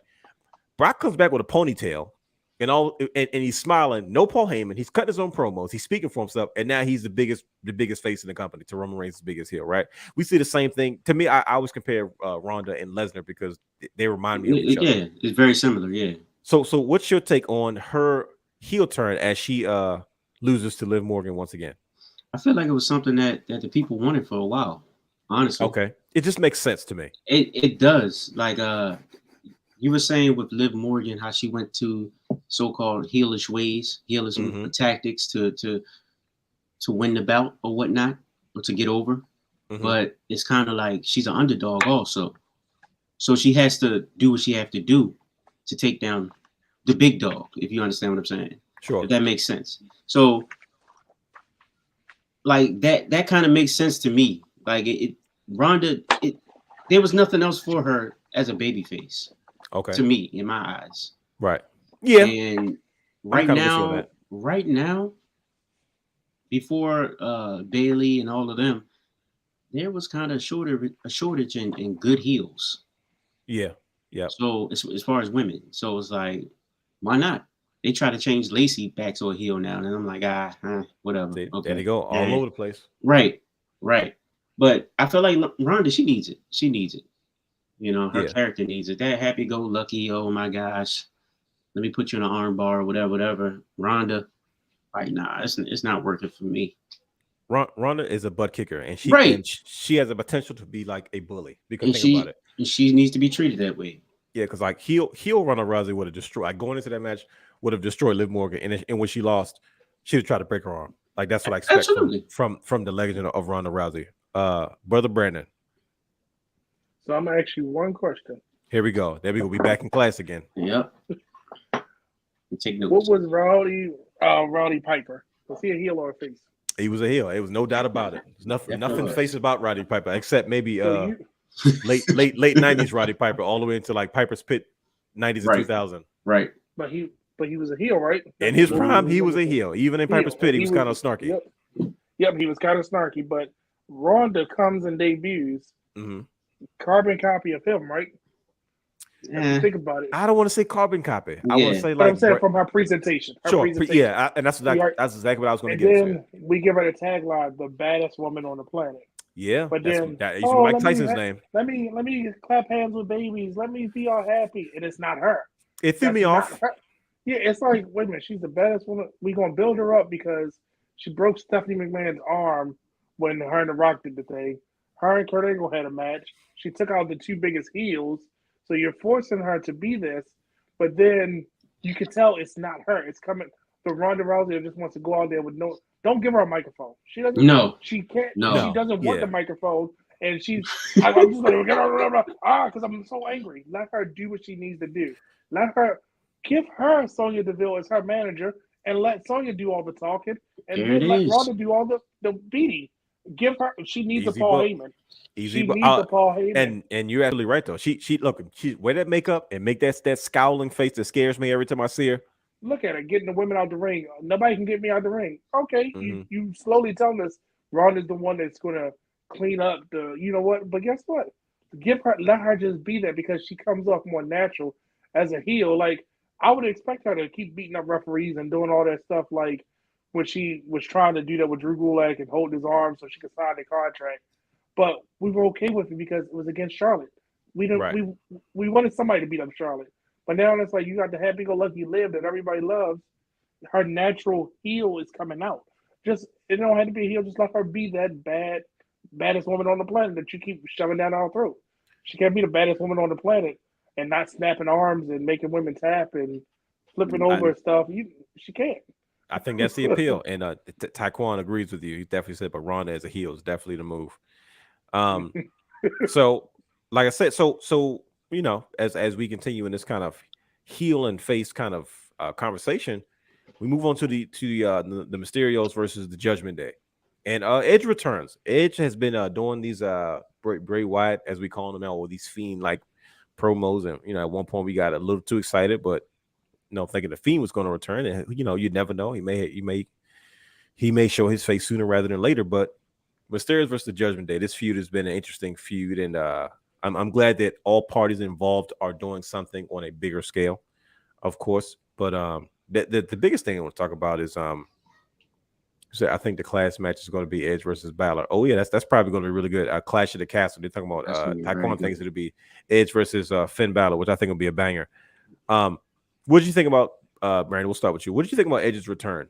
After kind of like he's kind of adapting his old style, you know, this very you know, it seems like he does this for certain pay-per-views where he does this vampire thing when he comes, because he doesn't do it all the time, right? He kind of pops up and he does this vampire thing, and he's very fierce looking, has a very edgy look, and kind of runs into guys, I guess, to save the day, or you know, looking for his retribution, no pun intended, with you know, with the Mysterio. So what do you think about Edge's final return, you know, and then his vow to, well, he eventually vows to say he's going to destroy the Judgment Day. We got it on Raw, but you know, you kind of know his intentions when he shows up at SummerSlam. What do you think of Edge's return?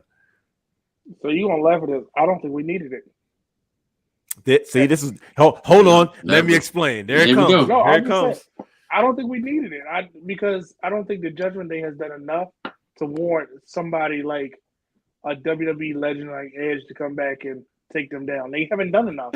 I mean, if you think of Rhea Ripley is the star of Judgment Day right now. Like, I'm okay with that.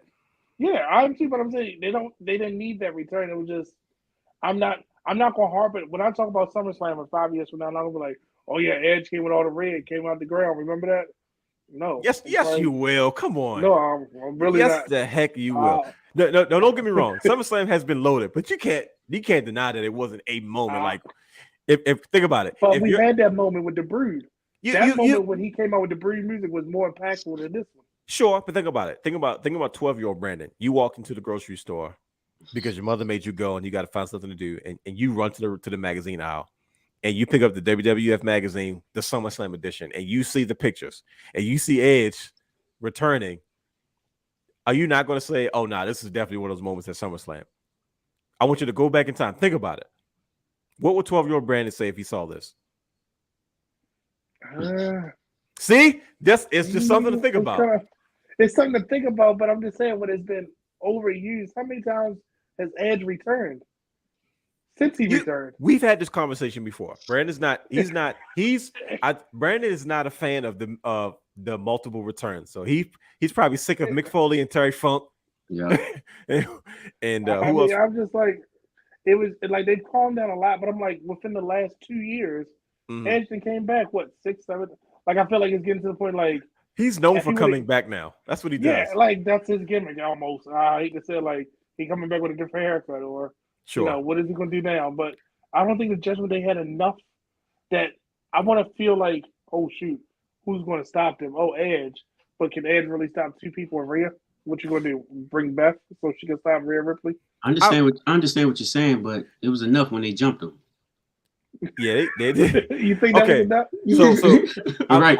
I'm going. That's all they've done. Like, no, I agree with you though. No, go ahead, brother. I want you to elaborate because I'll say my 2 cents, but I want because I'm on the opposite side of the fence and I have a different perspective on it. But since you're there too, I was gonna say, brother, you go ahead now. What's your take on it? Because no, I understand exactly 100% what he's saying. Like they seem irrelevant, and until Rhea came back, last week.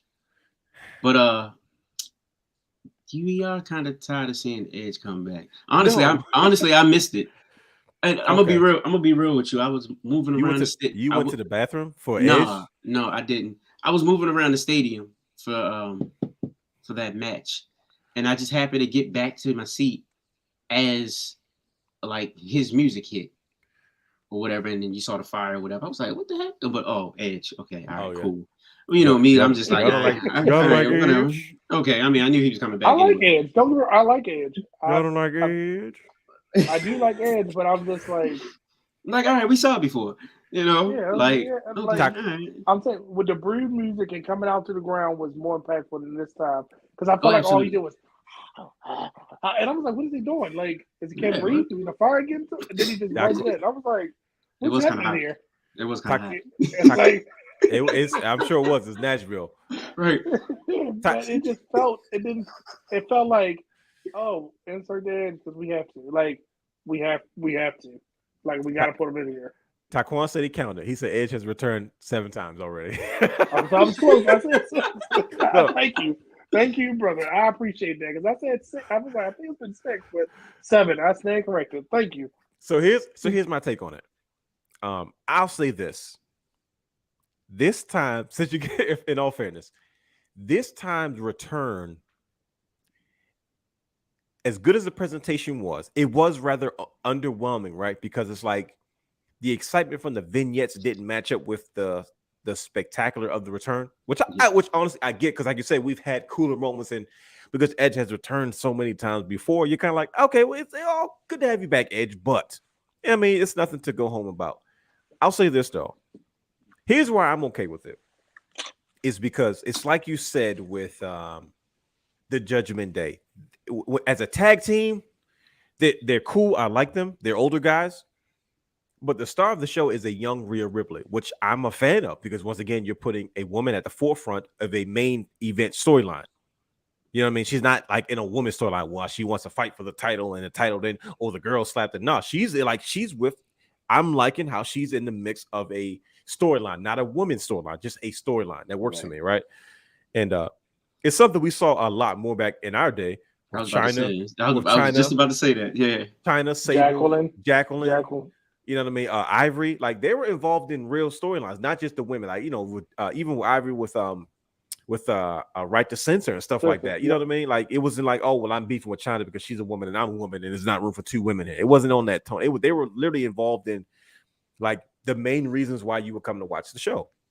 So I'll say this: I like the fact that Edge's. They found a way to make Edge's working with young talent or trying to establish talent a main event thing was probably not supposed to be. You know what I mean?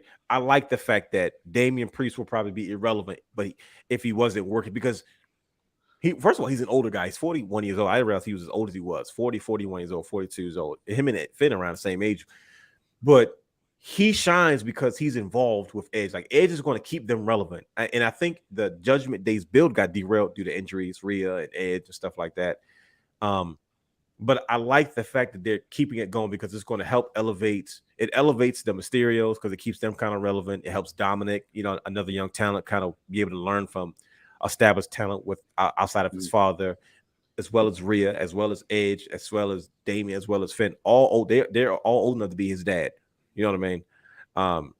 As well as Edge, still being involved with, I'm going to destroy this concept. And Rhea Ripley brings such a crazy wrinkle because she's a woman. Every time we were watching, I was watching with my family, and they were like, it's crazy because she's a girl and they know they can't hit her. And it's like, I think she placed that on purpose. And I think they're giving us that because they're trying to I think it gives them flexibility. We just talked about it 2 minutes ago about just flexibility of being able to adapt to any situation where you can add a Beth Phoenix, and if you don't want to use Beth Phoenix, you can bring in somebody else if you want to. The same way we saw AJ and Finn work with Liv for a little bit, and then look what she is now. So, I mean, don't get me wrong. I'm a fan of Edge. I love Edge. Anytime he's around, I'm okay with it because he kind of leaves and he comes back. But you know, I understand where you're coming from, but I just like the fact that the Judgment Day is probably not. They're not as exciting without Edge right now because there's still this story left to tell. Well, wait a minute. He created it. They kicked him out. Now what's going to happen next? So that's just my take. But all valid points though. As you know, as we move on to I told you I'm skipping Corbin and freaking Pat McAfee. Pat McAfee's a beast. I appreciate him. Barry Corbin, you're boring. I don't care.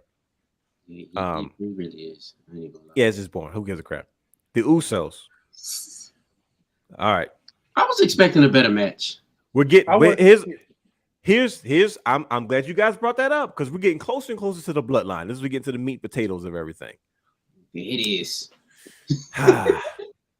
We saw, I think, what was the match they had against the Usos? That was like, what was that? That was Money in the Bank? Money in the Bank, yeah. Money in the Bank? Yeah, the last favorite. Yep. And I was like that. There we go. I'm not a Street Profits fan. I support them because they're brothers. You know, you always got to support the brothers.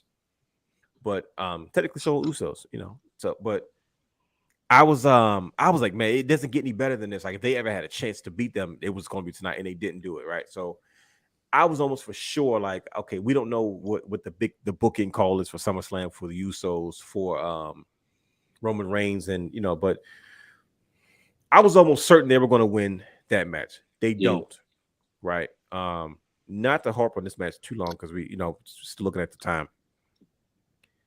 At the end, they're dropping nuggets. This is why I say, here we go with the Triple H dust. They're dropping nuggets. Just sprinkle that real quick.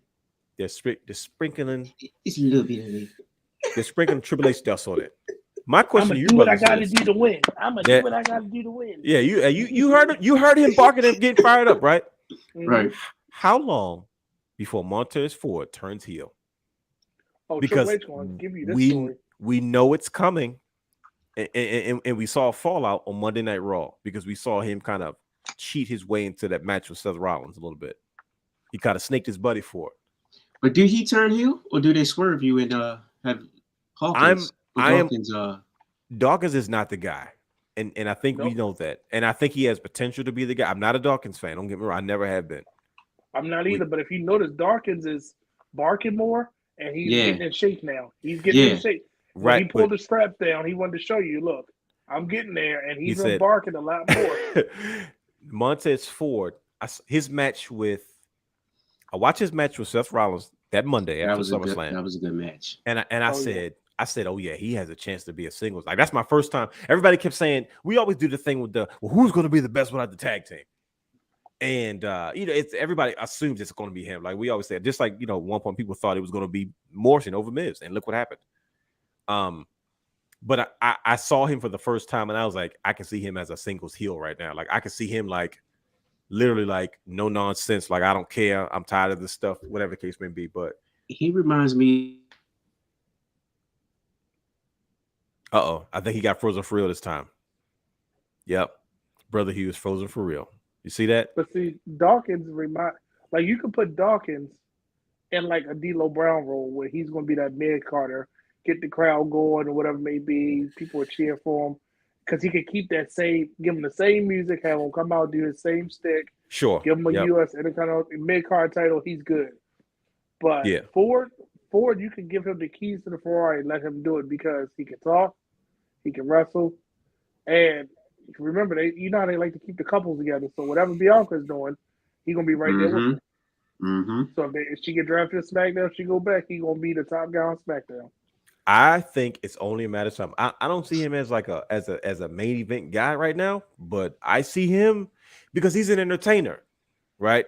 Like you imagine him as a United States champion or Intercontinental champion, because I'm starting to see it now. Like I said, he's putting on the weight. He was a bigger guy. He was a fluffy dude when he first got it. I didn't realize that when I saw his old performance center. I said, oh, so that's why he kind of looks like that. But he's putting on the weight. It's being teased. And I'm looking at him after the match, and he's looking at Ford like this, and he's making a scowling face, like you say, he's like Brandon said, he's barking at the referee and stuff. I said, man, he's showing a lot of heel tendencies, and then his actions with Monday Night Raw. I'm telling you, brothers, I think it's only a matter of time for he snaps and the Street Profits are done. When they did not finally win, I said, I don't think they're meant to be a tag team at this point. Brother, you were in the middle of something before your before I cut out. I was about to say, he reminds me of a young Rock from back in the day with the $500 shirts, all that stuff. Like he can pull that off. You think about it, like it's the same demeanor, like like the charisma's there. He's just like you said, he's an entertainer, and that's what The Rock was to me first. Yeah, before anything, he was an entertainer. Then he was an athlete or wrestler or whatever. But Montez, he can pull that off, like a modern day Rock. Come out, oh yeah, you know, I got the fresh suit, whatever, boom, boom, boom. I got the looks, whatever, you know, and just kind of go off of that. Change his look up a little bit. I listen to me. I'm with it because I'm looking. I'm just like, he got something there. He just got to figure out what it is. He's very bubbly. He's very kind of like, it comes off like very, very rated G, very corny-ish. Like you could tell it's on purpose. But I'm saying like, what if that's channeled into like a negative character, into like a bad guy? Like what would a heel version of all that energy and charisma look like? And I'm thinking about it, and I was like, wait a minute. I don't know. I heard he's great to deal with. I heard that people like Paul Heyman and people of influence, they like what he's bringing to the table. But I'm telling you, brothers, I think it's only a matter of time before Montez Ford's like really turns heel and starts getting his feet wet as a single superstar. They've been testing him out for a while anyway. As Taquan says, look, last year with Roman, he's been doing a lot of singles matches anyway, and he's been looking good in those singles matches. So it's like, hey, it might happen soon. I think that's so. What we need, the things like the King of the Ring to show the world, look what he can do. Showcase. Well, you know what I mean? Like showcase and say, look, he won it. That's how you get him into a title picture. You know, because everybody don't need to run the Royal Rumble, but when they do eventually split them, I hope it's not I snapped on them, because how many times are we gonna do that with tag teams? Just let them go their separate ways.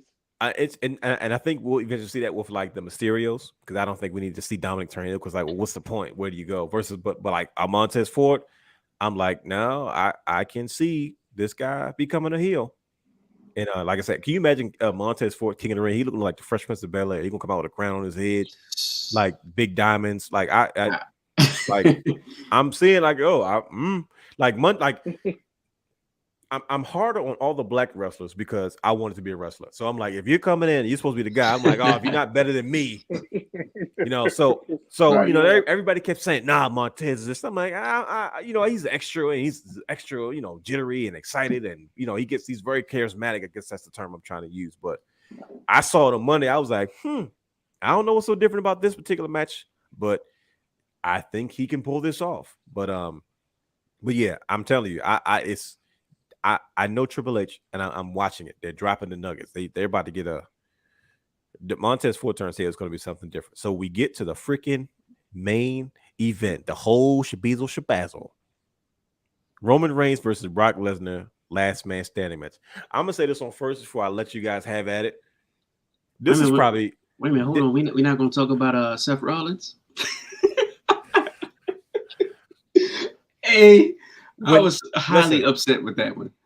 I was for sure they was gonna have like some type of surprise something. Right. I was like, what? But once again, it was, you could tell it once again, it was a Triple H dust, because while they were talking on commentary, once again, somebody jumps the rail. And it's like there's these realism, there's the Triple H is incorporating these realisms.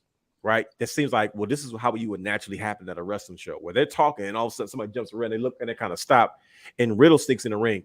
He's like, "Oh, I'm not medically clear," but I'm like, first of all, why do you have to sneak into the ring? Just because you're not medically clear don't mean you can't be in the building. But he's like, now I thought he was going to cut a promo like, I'm not really injured. They just want to cut my match. I don't care what they took, because when I saw the security guards, it immediately threw me off. And this is what I'm saying. These are the subtle nuances that I'm noticing that Triple H is incorporating. That's catching you off guard, and you're like, bro, wrong too. Like, it's not as predictable, because I'm like, wait a minute, wait, why is Riddle running through the audience? Wait a minute, why is Riddle in the mic? First of all, why is security trying to get Riddle out the ring? Because I was worried about all these other aspects of it. I didn't like it didn't matter what was going on. It's just that you had my attention. And I'm talking about somebody that's watched wrestling for almost 20 something years. Mm-hmm. And I was like, what? And I'm waiting for Riddle to say something. And then all of a sudden you see Seth Rollins kind of walk out there and he's getting past and he takes off running his dress shoes. He could barely run because like his feet was hurting. And I know was he like, was tired because that was a long way to run. Bro, like see, you saw it in person. Like you watch it on TV. You're like, bro, how long is this goddamn thing supposed to go? That bad boy was long, bro. Yeah, I did. Let me tell you something. When Bianca came out, bro, she was done. She was gassed when she got to the ring. Skipping. Cena would have made that run. He would have been like, let me get me a car to drop down. Right. Who walks to the ring slow? And I was like, oh, he's gonna be for it was Roman. I was like, yo, 30 minutes gone right here. I said they might as well go to commercial break because they're gonna come back. Roman's gonna just turn that corner. Nah, he put a little pep in his step though. But yeah, I mean that was a fun exchange. You know, I was disappointed. I was like, I thought it, but I think it also plays into the idea that, you know, I think they wanted to let everybody know, like, look, we're going to do this eventually. Like, you know, even though it got canceled for tonight, and you know, it would have been a tough match to fit on such a loaded card. But you know, it who's to say though? You know what I mean? Seth Rollins I don't think he's ever done anything negative. You know what I mean? And Riddle was once again up and coming young talent. But I'm sorry. Before we get to that, you know, my favorite part of the show was when Kane came out. Oh my god, bro! There's video somewhere. At DHW got it. Oh my gosh, I screamed like a little girl. As soon as I saw it, I was like, "Oh, I forgot he's American." Hey!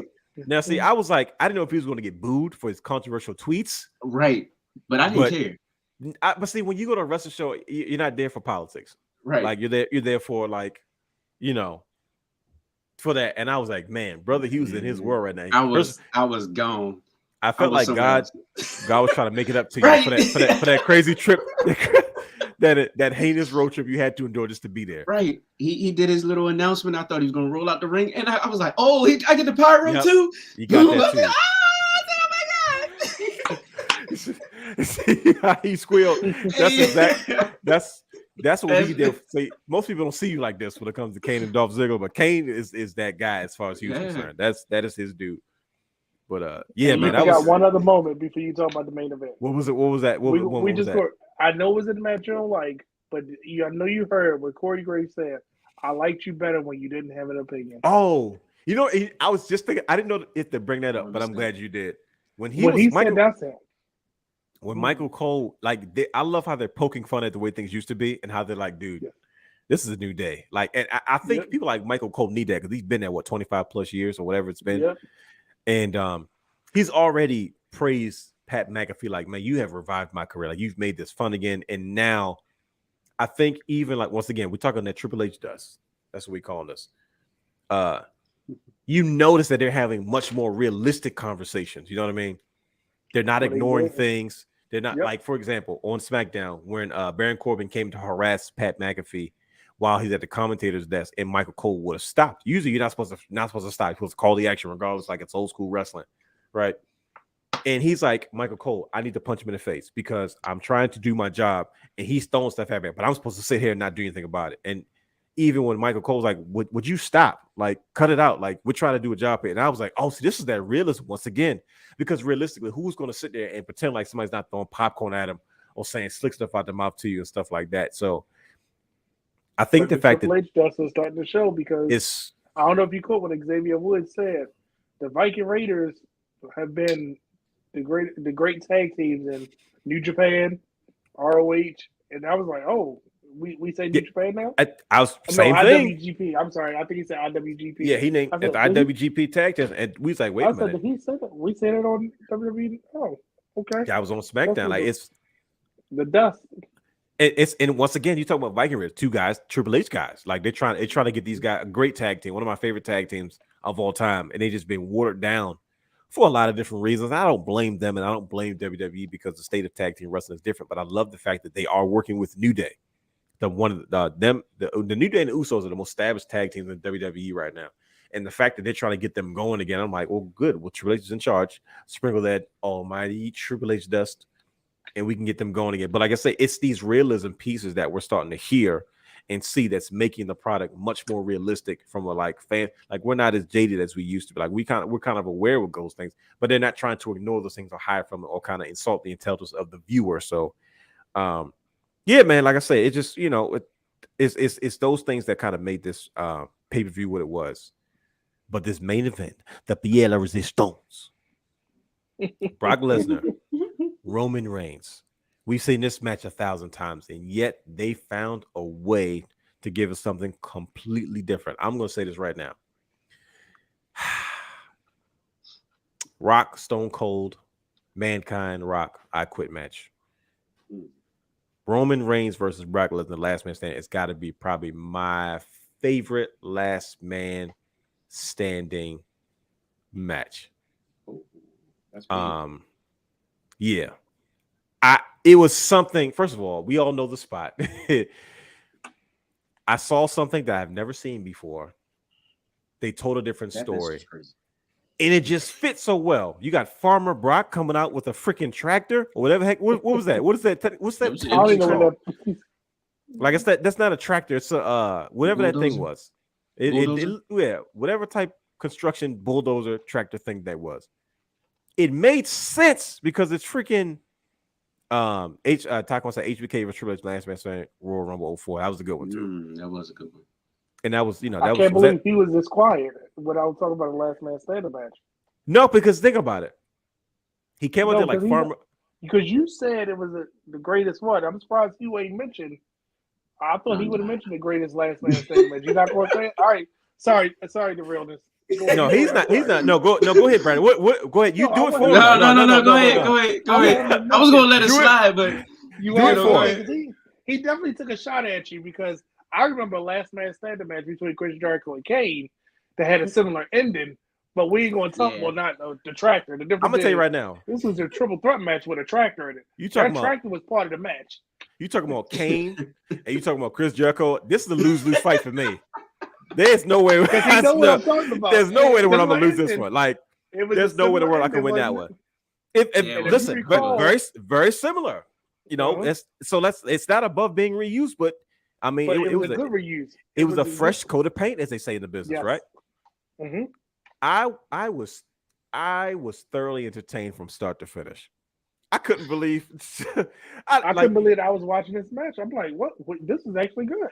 You watch it, you say, okay, what more can you do? Like I wasn't okay. All right, last man standing match. I get it. So Brock can do what he want to do. Don't got to wrestle too much. I get that, but he comes out there, Farmer Jack. First of all, he goes back. He puts on his flannel. He puts on his cowboy hat, which is known as he's going to be affectionately known as Cowboy Brock for this era. Like we talk about different eras of wrestlers. Like your man Jericho is the king of it. I don't think nobody does it better. Rollins is trying to do it now. Edge is trying to do it, but he's failing miserably at it. But they were selling a lot of those flannels, by the way. Yeah, I mean, because like he comes out in the flannel probably by mistake. He probably literally came from the farm that day, and they said, "Hey, slap a logo on it. We can sell a few of these." Mm-hmm. So now they're selling cut off sleeveless flannels with Brock Lesnar's logo on the back. Yep. It made sense for him to come out there with the farming equipment, puts it ringside. It's going to be involved. Moment. He raises up, he gets on it, he introduces himself, he throws the mic to Reigns. Reigns catches it. So many elements to this match that made it so fun. And if this was the last time that we get Roman Brock, as far as this feud is concerned, I'm sure we'll see it again in some capacity because these are two biggest stars in the company. But as far as their storied rivalry, I thought this was the perfect way to cap it off. The match, the incorporation of the bloodline, the Usos came back, and I thought they were gone. Caught me off guard. Austin Theory trying to sneak his way into, and freaking the spot of the night when Brock Lesnar lifts up the ring and Roman Reigns goes flying backwards out of the ring. I was like, to me, that had Big Show and Mark Henry suplex and Brock Lesnar and Big Show suplex breaking the ring. Wasn't there somebody else too? Braun Strowman and was it Big Fiend? Show? Was it the Fiend? Nah. It was Braun and wasn't it like Big Show or Brock? Was it Big Show? I feel like it was one of them. Bobby Lashley, somebody? It wasn't Lashley and Braun went through the cage. stage. Remember, they started with that Raw. Yeah, they went through the stage. I'm sure Taquan will figure it out. Taquan knows all these things. Yeah, see, there you go, right there. It'll come up. There it is. I told you. I knew it. It's right there. Yep, Yeah. there it is. Strong in the Fiend. See, I told you, Taquan. He's on top of these things. It was a Fiend. Yeah, it was a Fiend. I thought it was. Okay. But yeah, when you think that what are they going to do now? They just find these new ways to make it fun, and to be my age and to be able to say, man, this is probably the greatest last man standing, because there was just so many elements to it. The stupid bloodline cheated. Like, I'm screaming at my TV. Like, that's how I like to watch my wrestling, god dang it, even at this age. If you can get me to enjoy it, if you can get me to enjoy it on that level, god dang it, you've done your job. That's all that matters to me. I don't care about all the other stuff.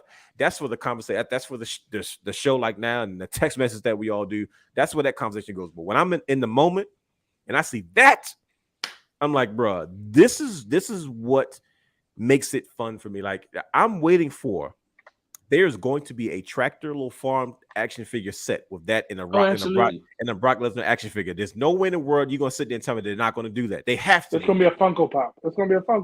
It's got to be. I mean, and accessories are gonna be a removable hat and a removable flannel. Like, it has to be. I'm talking about, what did you guys think about how they ended this particular SummerSlam? I'm talking about not just any SummerSlam, Triple H's first SummerSlam in Nashville had a different look to it, different feel to it. And this is what closed your show. Two of the biggest stars in the world of professional wrestling today. They had the match they had. What did you guys think? Brother Hugh? I mean, they had to do something over the top, honestly. Mm-hmm. I mean, they fought how many times now? 746. Exactly. Listen, Taquan's probably going to tell us. He counted Edge's return, so. Right. But it's yeah, crazy, like, I'm looking at my cheer from Fastlane 2016, and Brock, Roman, and Dean Ambrose is on the cheer. I was like, yeah, they've been fighting for a while. They've been fighting for a minute. So it's like, look, they got legit rivalry. How can you keep something fresh and like come up with a new ending? Mm-hmm. They did it. They found a way. Yeah, they found a way. It makes sense. Nashville, the whole cowboy, cowgirl get up, country, whatever, come down, had the big tractor. That's all you saw in Nashville, by the way. Just riding up and down the streets, the little party buses, little tractors and whatnot. Really? Man, yeah. See, I really want to go to Nashville. Like, everybody tells me that. Like, cool. Nashville, Tennessee, and Austin, Texas are like places you got to visit. So Nashville was cool. It was cool. I like it. But yeah, most definitely. They had to do something different, and I loved every part of it. And you know me, like I said, I'm tired of seeing that. But look, like they told a different story. Yeah. 8 times. There it is. I knew Taquan was going to be the play. 8 times. 8 times? Yep, 8 times. But is that just their matches together, or is that them with other people too? I think that's just probably just their one-on-one. That's probably just them right there. Probably couldn't even count. And really televised. We're not even talking like house shows and live events. Right. I'm telling you, it's 746. It's got to be. It's got to be. Brother Brandon, what did you think of Roman Reigns versus Brock Lesnar last man standing match for this SummerSlam 2002 in Nashville? I feel like Brock because, think about it, he wrestled the match. He had to fight off the Usos. When Theory came down and he just F5'd him, like, get out of here. Like, there's your match. And then for him, and we know Paul Heyman don't take that many bumps. When Paul Heyman do, he sells it. He took a big one. You thought Paul Heyman was dead. I thought he died. He wouldn't move. But it was crazy because with Roman, the finisher, it was like, all I kept thinking was shades of Becky and Charlotte. Their last, remember she buried under the chairs. I was like, Brock gonna get up, F5 them and win. But when they buried him under the rubble and Roman stood on top, I said, I'm okay with this. This is a good way to end it. I like it. Roman on top of the mountain finally said, I'm getting rid of this demon of Brock because he keeps being there. But the whole match, you could tell it was like, this is it for us. This is all we're gonna do. I'm done with you. Like, I gotta move on. I gotta do something else. And if you rewind, Drew wasn't even on the card, but now I'm excited if Drew dethroned Roman only because he closed the chapter with Brock, and when he closed it, he closed it completely. He closed the book and said, "That's it. I did what I knew." That moment, just like when he stacked Daniel Bryan and Edge on top of each other to pit each other, he closed that book on Daniel Bryan. when they still in another match. But he keeps having these moments where he's like, "You're gonna realize that I'm, what is it, greatness on a different level." So it's like, okay, I'm still a Roman fan. Brock, all right, I'm good, but I don't have to see y'all wrestle again. Wait till 5 years from now when Saudi requests both of y'all, and then the money. Yeah, I'm okay with this. That's why I gave SummerSlam, because from beginning to end, that's why I say I gave it a 9.5, because the ending was just like, this is what we needed. Yeah, we need something different now, and Triple H is the one to give it to us.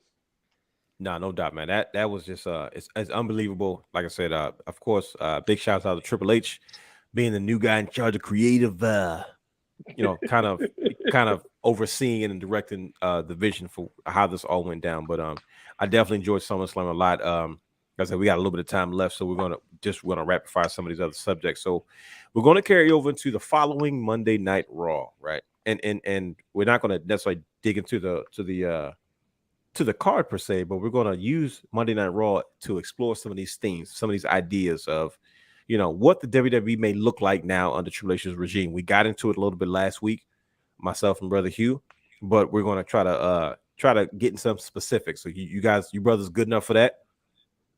Right. You guys up for it? Like, let's just let's get into it. So Monday Night Raw had a different feel, right?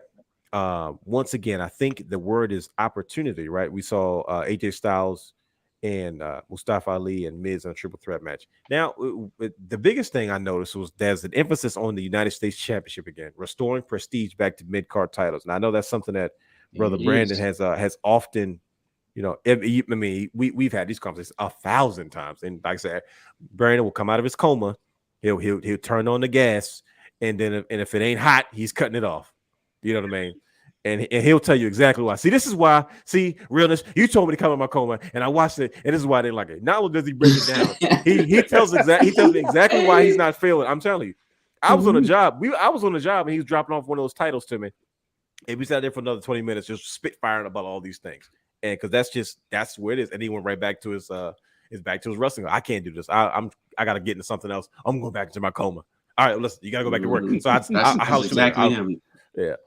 So we saw a different feel to it though, right? So I look at the opportunity. They showed a video package about the United States Championship, its importance and stuff like that. Perfect. It was perfect. Yeah, and it was like, okay, we're trying. I see, once again, we're not wasting any time getting into what makes this what it is, right? We saw Booker T come out, do commentary as a former United States champion in WCW, and not in WC, but as a leading man of SmackDown at that time.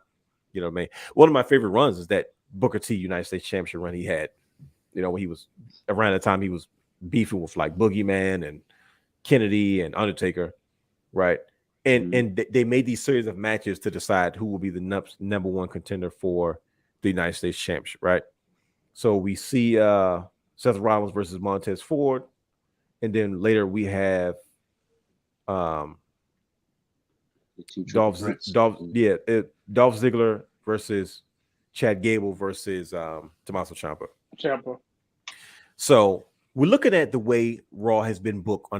What I'm seeing is a more incorporation. We're seeing young talent being booked with older talent. I think this is the route to go. It should have always been this way, right? Mm-hmm. AJ Styles in the match with Mustafa Ali and Miz. Who do you think benefits the most from that match? Mustafa Ali. Definitely. Right? You see a match like Dolph Ziggler and Ciampa and Chad Gable. Who do you think benefits from a match like this? Mostly Tommaso Ciampa, but so does freaking Chad Gable because they in the ring with Dolph Ziggler. Because Dolph Ziggler can take a loss and it don't look like a loss. So it doesn't look like you squashing him, because Dolph Ziggler's in the mix of a whole lot of stuff right now. And he's an experienced man. That's why Dolph Ziggler's 45, whatever old he is, 41 years old. He looks like $1 million. And he's almost the pecking order of who you should learn from in the ring. Right? We're seeing a lot of course, we have another altercation with Bianca Belair and Bayley and Io Sky and Dakota Kai, of course. And then we have a couple of follow-up matches, Jimmy and Jay versus Mysterios, to close your show. Now, between emphasis on the United States Championship, Becky Lynch being injured, Tommaso Ciampa becomes the number one contender for the United States Championship.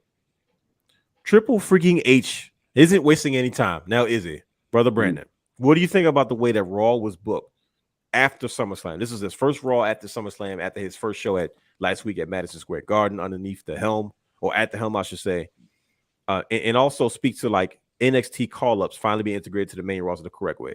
Like Miz and Ciampa's affiliation. Like Ciampa automatically gets, he's a household name because he's with Miz. Bailey, same thing with EO Sky, Dakota Kai, etc. What's your take on it? Because you've been watching for a long time. We've all been watching for a while now, and we all knew and understood that this had a different feel to it. What's your take on it? And the thing that I love, the emphasis, your WWE champion isn't there, but you're going to put the emphasis on one show on your secondary title, and that's probably going to be the biggest title that you're going to have right now because you got it on your biggest draw, but he wasn't there next week. Ciampa versus Bobby Lashley, and I don't know what it is about Ciampa. He's going to have that same feel, and you might have watched it. Did you watch the Walter versus Ciampa match? No, I did not. They tried to kill each other. Yeah. Ciampa has a way. I thought that Ciampa was about to take the NXT UK title from him because he was fighting the bigger person, but the way that Walter, Walter don't have bad matches. And this is when he was Walter. He don't. I think Bobby Lashley is going to put Ciampa over and defeat or in the win. You're going to remember Ciampa for this match. So for Triple H to not only tell us, hey, I got a title on this show, that's going to be the most important. Don't forget about my women's champion because look who we got. But she got all these threats coming at her, but I got other women that can help her too. Because he put the emphasis back on Asuka too.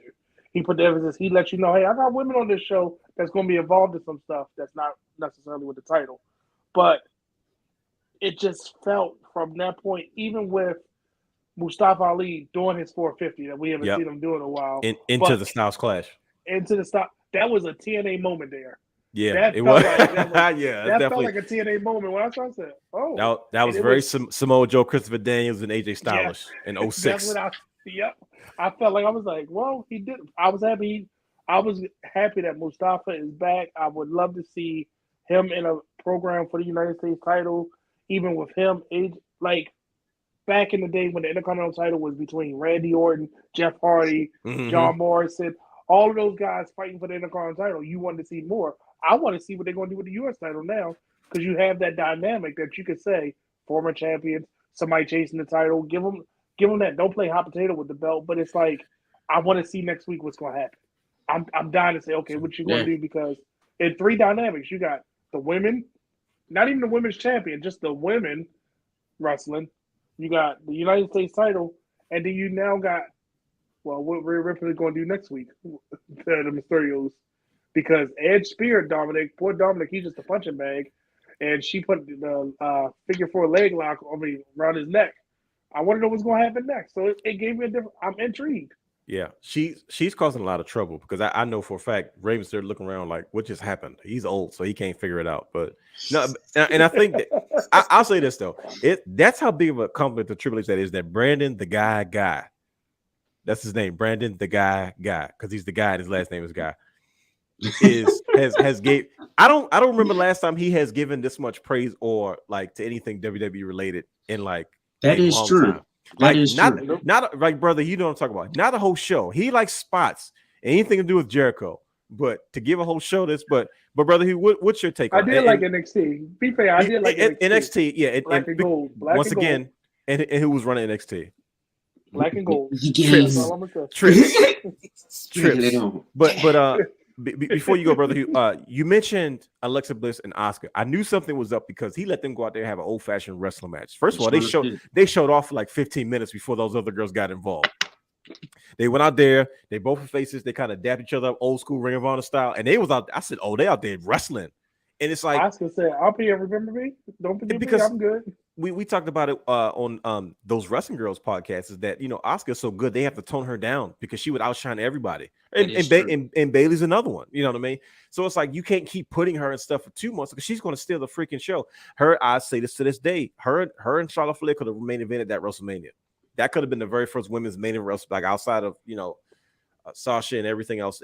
That could have eased. That's how good that match was. But I want to see her and EO go at it. It's coming, Gosh. It's coming.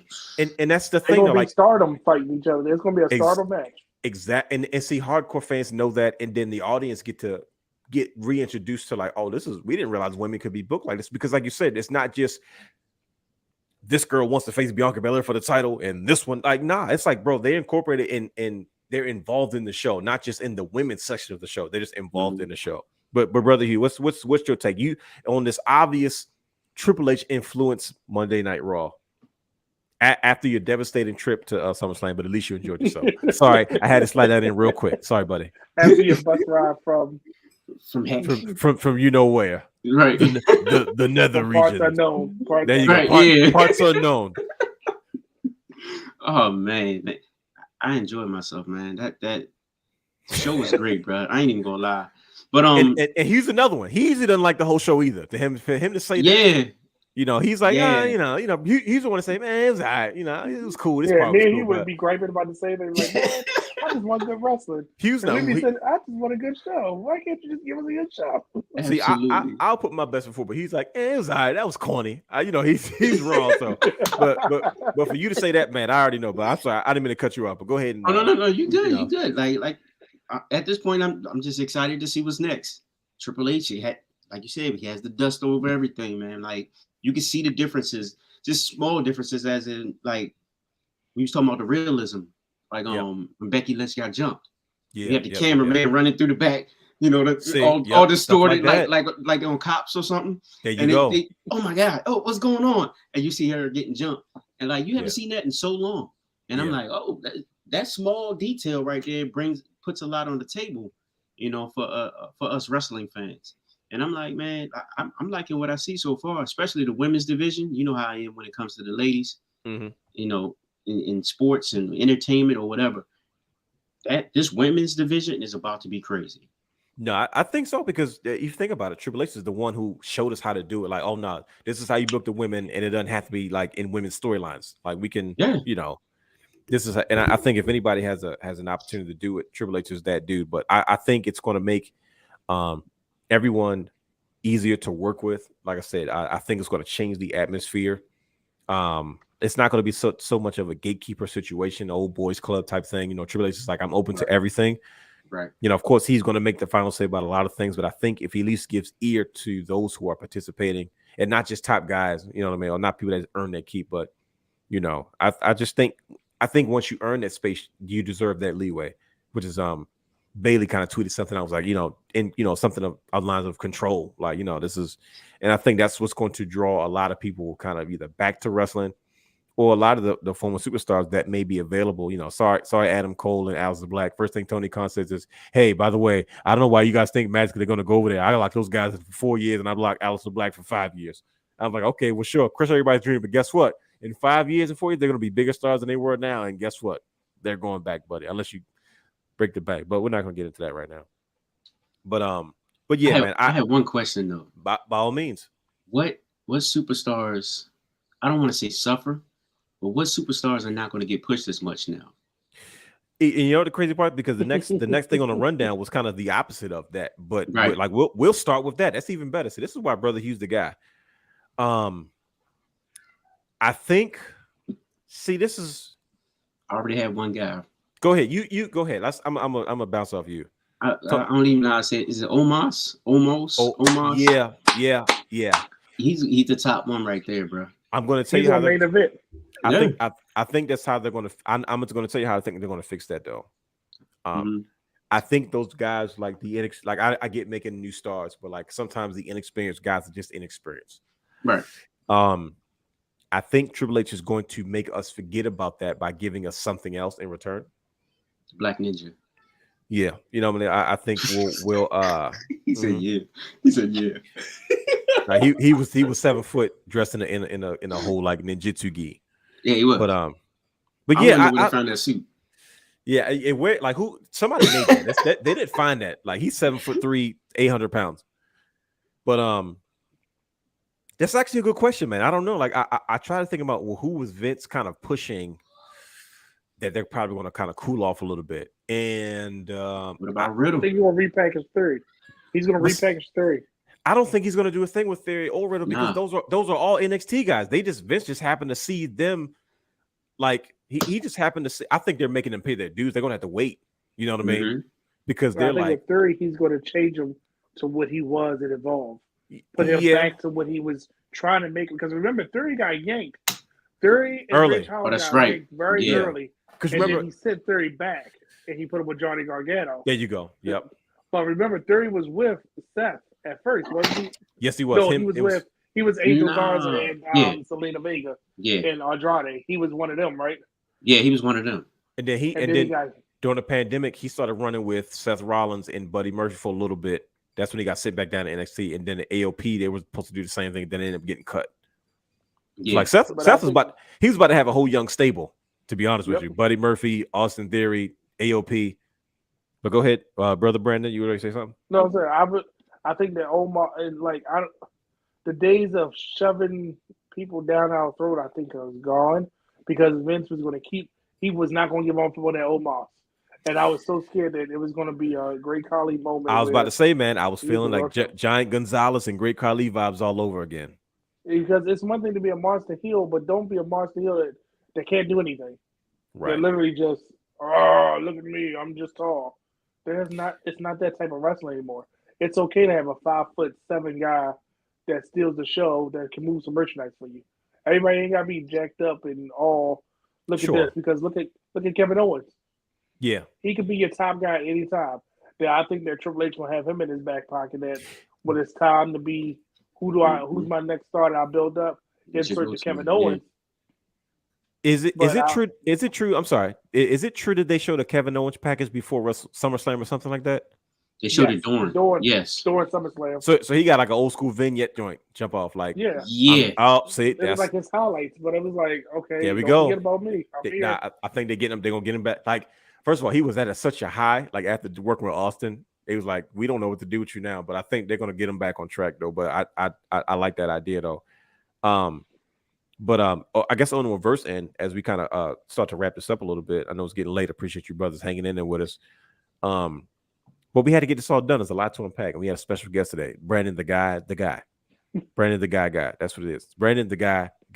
Yeah. Who benefits most? Who gains the most from the Triple H era, right?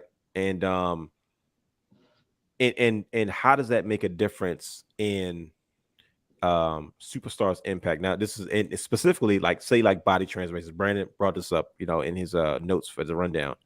You look at guys like Walter, that he goes from Walter to Gunther, and like he left Walter's in that body and just turns to Montez Ford putting on weight. Even like a guy like you look at guys like former WWE superstars and Braun Strowman that were bigger guys that lost that kind of weight. Does that make a difference now in the Triple H era? Like, so who benefits and who gains the most from this era specifically? And does things like body transformations make a difference going forward in the Triple H era? As far as body You wanna go transformation, probably not. That doesn't really make a difference because, like we said before, we have guys like Kevin Owens. Look at him. Yeah, absolutely. That as long as you can work, and you go out there and put on a good match, entertain, and do what you have to do, you're good. Yes, you have to stay in shape for health reasons, whatever. So you have to be able to perform.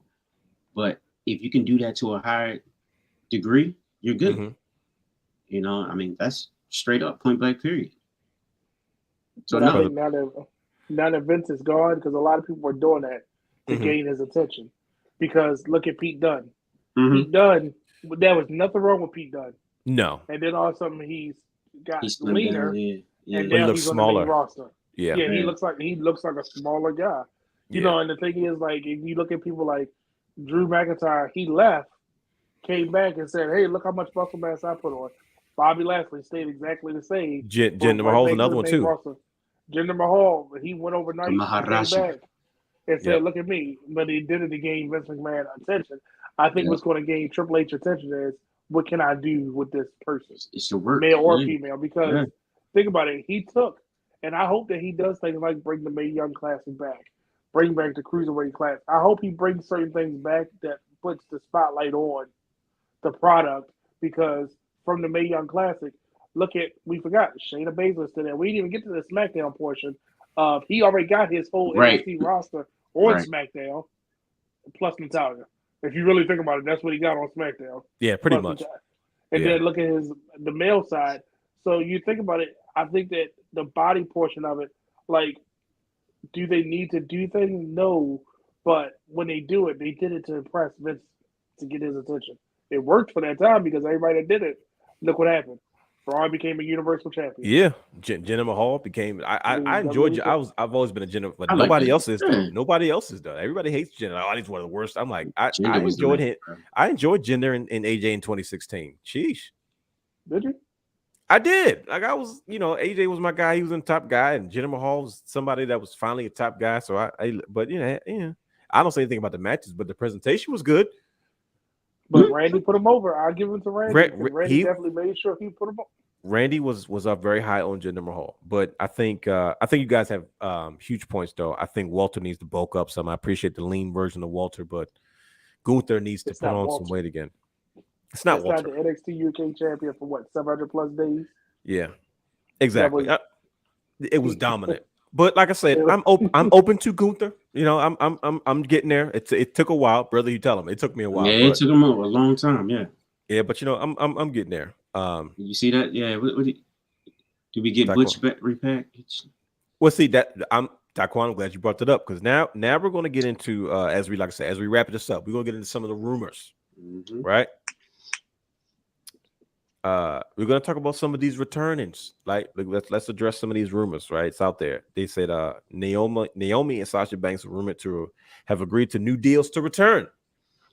First of all, that's massive news because I think there are examples of what women should have done in sports. Like they're gonna go down as legends. I'm talking like some Muhammad Ali stuff, like willing to give up your career and go into sanctions, in order to stand up for what you believe in. Yep. What they said was valid. They had valid points, and Sasha Banks is not afraid of any of that stuff, which I think is amazing because they didn't cut Randy Orton for his foolishness. They didn't cut Shawn Michaels for half the stuff he did, right? So why should the women be treated any differently? And I think they're going to go down as, especially with a female CEO now, like. That was something I feel like they had to make right. And we're gonna rapid fire all these things. But another rumor, Bobby Lashley did an interview and he said, "Oh yeah, most likely you're going to see some version of Hurt Business 2.0 kind of returning." The fans loved it, we loved it, we did good business, and for some reason, as soon as I got the title, it ended. Vince didn't want it anymore. The Hurt Business was just supposed to be a stepping stone for Bobby Lashley, but the Hurt Business kind of took on a life of its own, and I think it was this Black Four Horsemen-esque power group that universally people like, not just the brothers, right? Pete Dunne, Taquan brought this up. Butchie, he tweeted out a picture of himself as Pete Dunne, with the United Kingdom Championship hanging from his mouth, as he clutches it with his tiger teeth, and the bruiserweight, and he said something like, I don't know if he said like probably or something. It was probably, yeah. I said probably, and it said hashtag Clash at the Castle, and I'm like, oh, that's a month away, so they got time to put something together.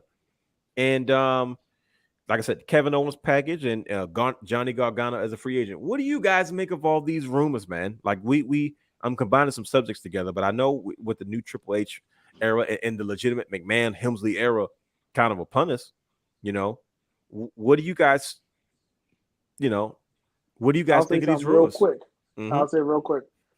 Because you said it best. If it's not broke, it doesn't need to be fixed. There you go. And there was nothing wrong with it. And I hope Triple H makes NXT the third brand, so it's a seamless transition between. What you've been saying since you've been saying it since the beginning. Yeah, he has. Yep. He has. Just make it a seamless transition. If Brandon Guy can make a campaign about NXT being a third brand, vote for Brandon. Straight up. Because he's been talking about this for a minute. Yep. Sasha Banks and Naomi returning. Do you guys think this is legit? Here's why I think this is my take on it. You guys tell me what you think. This is my take on it. This is why I think there's probably some relevancy or truth to it, is because when they reported that Naomi starts a new bit, like I think Sportskeeda or whatever the website or account was, it said that Naomi starts a new business after WWE departure or something to that degree, and she immediately said, "Nope, this isn't true." Right? Mm-hmm. Now, when everybody started saying rumors, Naomi and Sasha Banks have agreed to new terms, that she didn't say nothing about those. I was like, well, she didn't address that. She's clearly addressing rumors, and she addressed one that wasn't true, and she didn't say that this wasn't true. But I don't know. What are you guys thinking? Is there any validity in these rumors? Do you think Sasha and Naomi are returning? Do you think we get Hurt Business? Do you think Pete Dunne's going to return? Do you think Johnny Gargano's going to re-sign with the WWE? Talk to your boy. Sasha and Naomi, absolutely. I think they're going to come back. I hope so. In the near future. I mean, you know what Triple H has done for at least Sasha. Sure. In her career. Yep. Naomi. Yeah. She she's there. Girl. She was an FCW girl. Yeah, but she's like, now she's attached to it because her and Sasha, they made this big movement. Yeah. Like they put this big movement together. So it's like she's connected to it no matter what now. Yeah. So it's absolutely. like, yeah, of course, he's gonna bring them back. I mean, I feel like that's the right thing to do. Yeah. Figure out what the problem is and get it back. And why would you want to miss out on Sasha anyway? Yeah, come on, man. Sasha is the top guy. Female version of The Rock. Yeah, top guy. Like she's just crossover appeal, everything. She deserved way more respect than she received for that whole situation. Absolutely. And but yeah.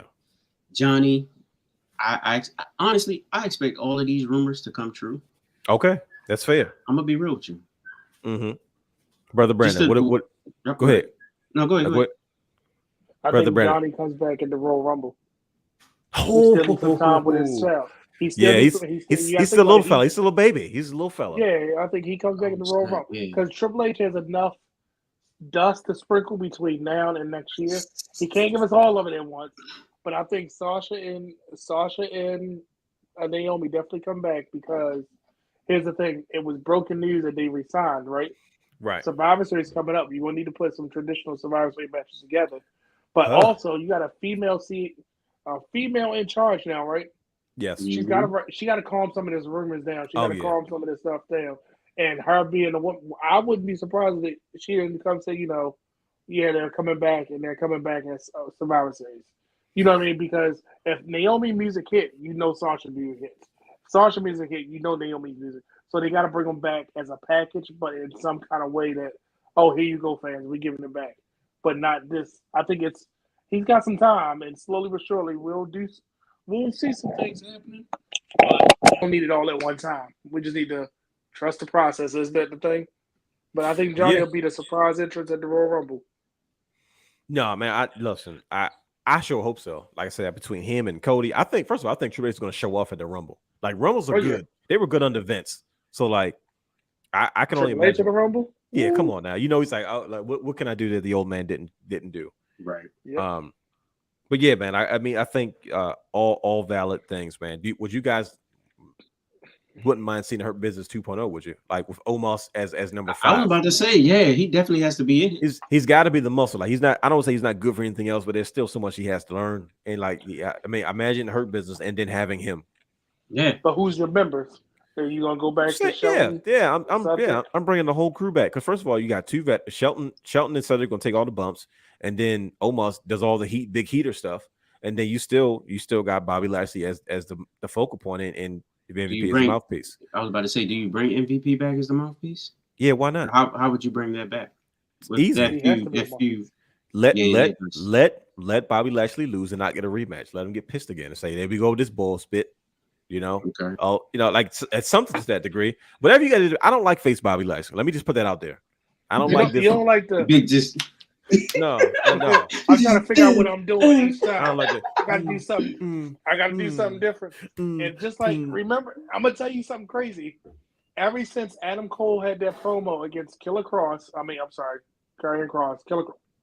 What was his name in NXT? That was Karrion. Yep, Karrion Kross. Yep. And he said, you got the machine behind you. They play all these lights, music, and everything. You know what they do to make me feel special? Hit the bell. They made Bobby Lashley like he's this bigger than life thing, and he ain't figured it out yet. He comes to ring every time. So they done changed his little promo beforehand. So he's on this little pedestal. Look at my muscles. He's like new Mr. Olympius. Like yeah, like, but then what is this? He was Tony Atlas. I was like, you don't know what to do with yourself. Yeah, he doesn't, bro. Let him come out there with the mean mug. Let him beat people up. That's what Bobby Lashley does, man. Right. But yeah, man, I just he puts you over to do Because he made Goldberg look like, bro. That's one of Goldberg's best matches he's ever had. Yes. Because the style of match they had is with Goldberg. Like, I don't understand why they keep trying to put him in wrestling matches. Like, book him the same way you book Brock Lesnar. That match just made sense. Like, do a lot of striking, a lot of slams. You don't need to have a whole lot of wrestling and stuff like that where he's got to do too much and knocking himself out and dang that killing the Undertaker. But we're not going to go there. But and last thing I'm asking about the Triple H era, when does he start poaching NXT? Because Carmelo Hayes, hey, there it is. Grimes, we gotta have a conversation. Grimes could be your next Daniel Bryan in WWE because Grimes is that good. Yeah, I think that Triple H is going to like right some wrongs first, and he's got some unfinished business with his current NXT product that didn't kind of transition the correct way. And I feel like, to me, it looks to me as if he's like, I owe you guys. That's why you're seeing like Dakota Kai and Io Sky and Tommaso Ciampa. All of a sudden, he goes from on main event and doing nothing to being paired to Miz as his heater, which makes no sense. All of a sudden, now he's the number one contender for the United States Championship. And he's already like when you got a kid saying, all right, I want a Tommaso Ciampa action figure. I need Ciampa now. You've done your job now because now you're a household name. That's the and it didn't take long. It took about a month, a few weeks. Like he has shown that the formula is rather simple. But yeah, man, it's there's so much we can continue to unpack, man. Like I said, we're definitely burning the midnight oil. But I appreciate you, brothers. You know, being on the show, hanging with us this late, and just kind of getting into all the stuff. Like I said, we had a lot to unpack today, man. But yeah, man, we pretty much covered everything on the goddamn show. This is another successful in the books. Brandon, the guy, we thank you for joining us tonight, being our special guest today, as we continue to do what we do each and every week on the Wrestling Wrealm Now podcast. We appreciate you, brother. Thanks for coming out. How'd you enjoy yourself? How was it? This has been a while since we've done this. It was fun. I enjoyed myself. I really do. I appreciate the invite. I appreciate you, brothers. I really do. Thank you for allowing me this time. When I move, we will have to do a Wrestling Wrealm, and you can do a belt tour. Yes, we're bringing the cameras. We're doing a full presentation of it. So I hope just be ready. Whatever, vacuum the floor, shine the belts up, whatever you got to do. All 117 belts you could. Do you guys hear that? He has 117 titles. And guess what? I don't know if you can see the one of my favorites that Jeff Hardy signed. Did he sign that one? Okay, there it is. Yeah, I don't know if you can see how he signed it with his face. Oh, I see the green, right? Yeah, it's his face. Wow. He actually signed it with his face, which is crazy. That's tough. So, look at that. Jeff Hardy's an artist. Look at that. He took the time to do that. Yeah. That's insane, man. I can't wait. That's great. Oh yeah, that's gonna be what we have. I apologize. We have a lot of specials coming out. We have a few vlogs coming up, and look at that. That's a whole museum right there. Like, it really is though. Like he's got a whole belt museum. He's at 117 belts. He could charge people to come and look at that stuff. Kids will pay for it. So what's next though? Yeah, what is next? I got a gold TNT. Besides upgrades. Okay. No, I got a gold TNT title coming. The Scorpio Sky Gold? Yeah, that one. I had to get it. Because I don't know if you know, I got all the other TNT belts. Hey, man, listen. I don't know, man. I was about to say that those are cute colors, man. I don't know. You don't. I ain't putting your affiliation out there in the streets, but I know it ain't them. That ain't what you do, bro. Yeah, I got the gold one coming. I got the gold one, and I got one more thing coming. So, yep. You said one more thing? That's a secret. So like, I got one more. I got a gold one, and I got one more thing. I just I'm just not saying no words about it. So that's a secret. We're gonna find out what it is, though. We're gonna definitely find out what it is. You'll get the picture. Oh yeah, I appreciate you, brother. Man, I'm looking forward to it, man. Listen, WrestleMania in Philly, 2024. I'm there. What say you? See, like you already saying you're there. I already set it up. It's $100 out of every check gonna go into my WrestleMania account, so that way I ain't gotta worry about it. I'm good to go. Not only is he the guy, he's also an accountant. So I got some time to stack some money, so I can be like, "Yep, I'm gonna try to sit somewhere close. Is that close? I'm trying to be close." That is going to be a fun one. But ladies and gentlemen, follow us on all social media platforms at Wrestling Wrealm. Subscribe to our Patreon, Twitch, and YouTube channels at The Wrestling Wrealm. Join us next week when Brian H. Waters returns, and we will be having more special guests. We're kind of on a hot streak right now, bringing in special people. But we will have more special guests coming in to join us in all and more shenanigans. Hold on, brother Hugh's back real quick. Let's bring him back real quick. Okay, he's back. Don't worry, brother Hugh. We just wrap it up. But I just gave all the followers to social media stuff. Playing with me. The devil keep playing with me, bro. Listen, the devil can keep playing all he got dang wants, man. Gentlemen, we did 2 hours and dang near 30 minutes on this show. I appreciate you, brothers. We will see you people next time. Brian should be back. He'll be back in his moderating duties, and I go back to whatever the heck I was doing before. But until then, ladies and gentlemen, we will see you next time. Peace.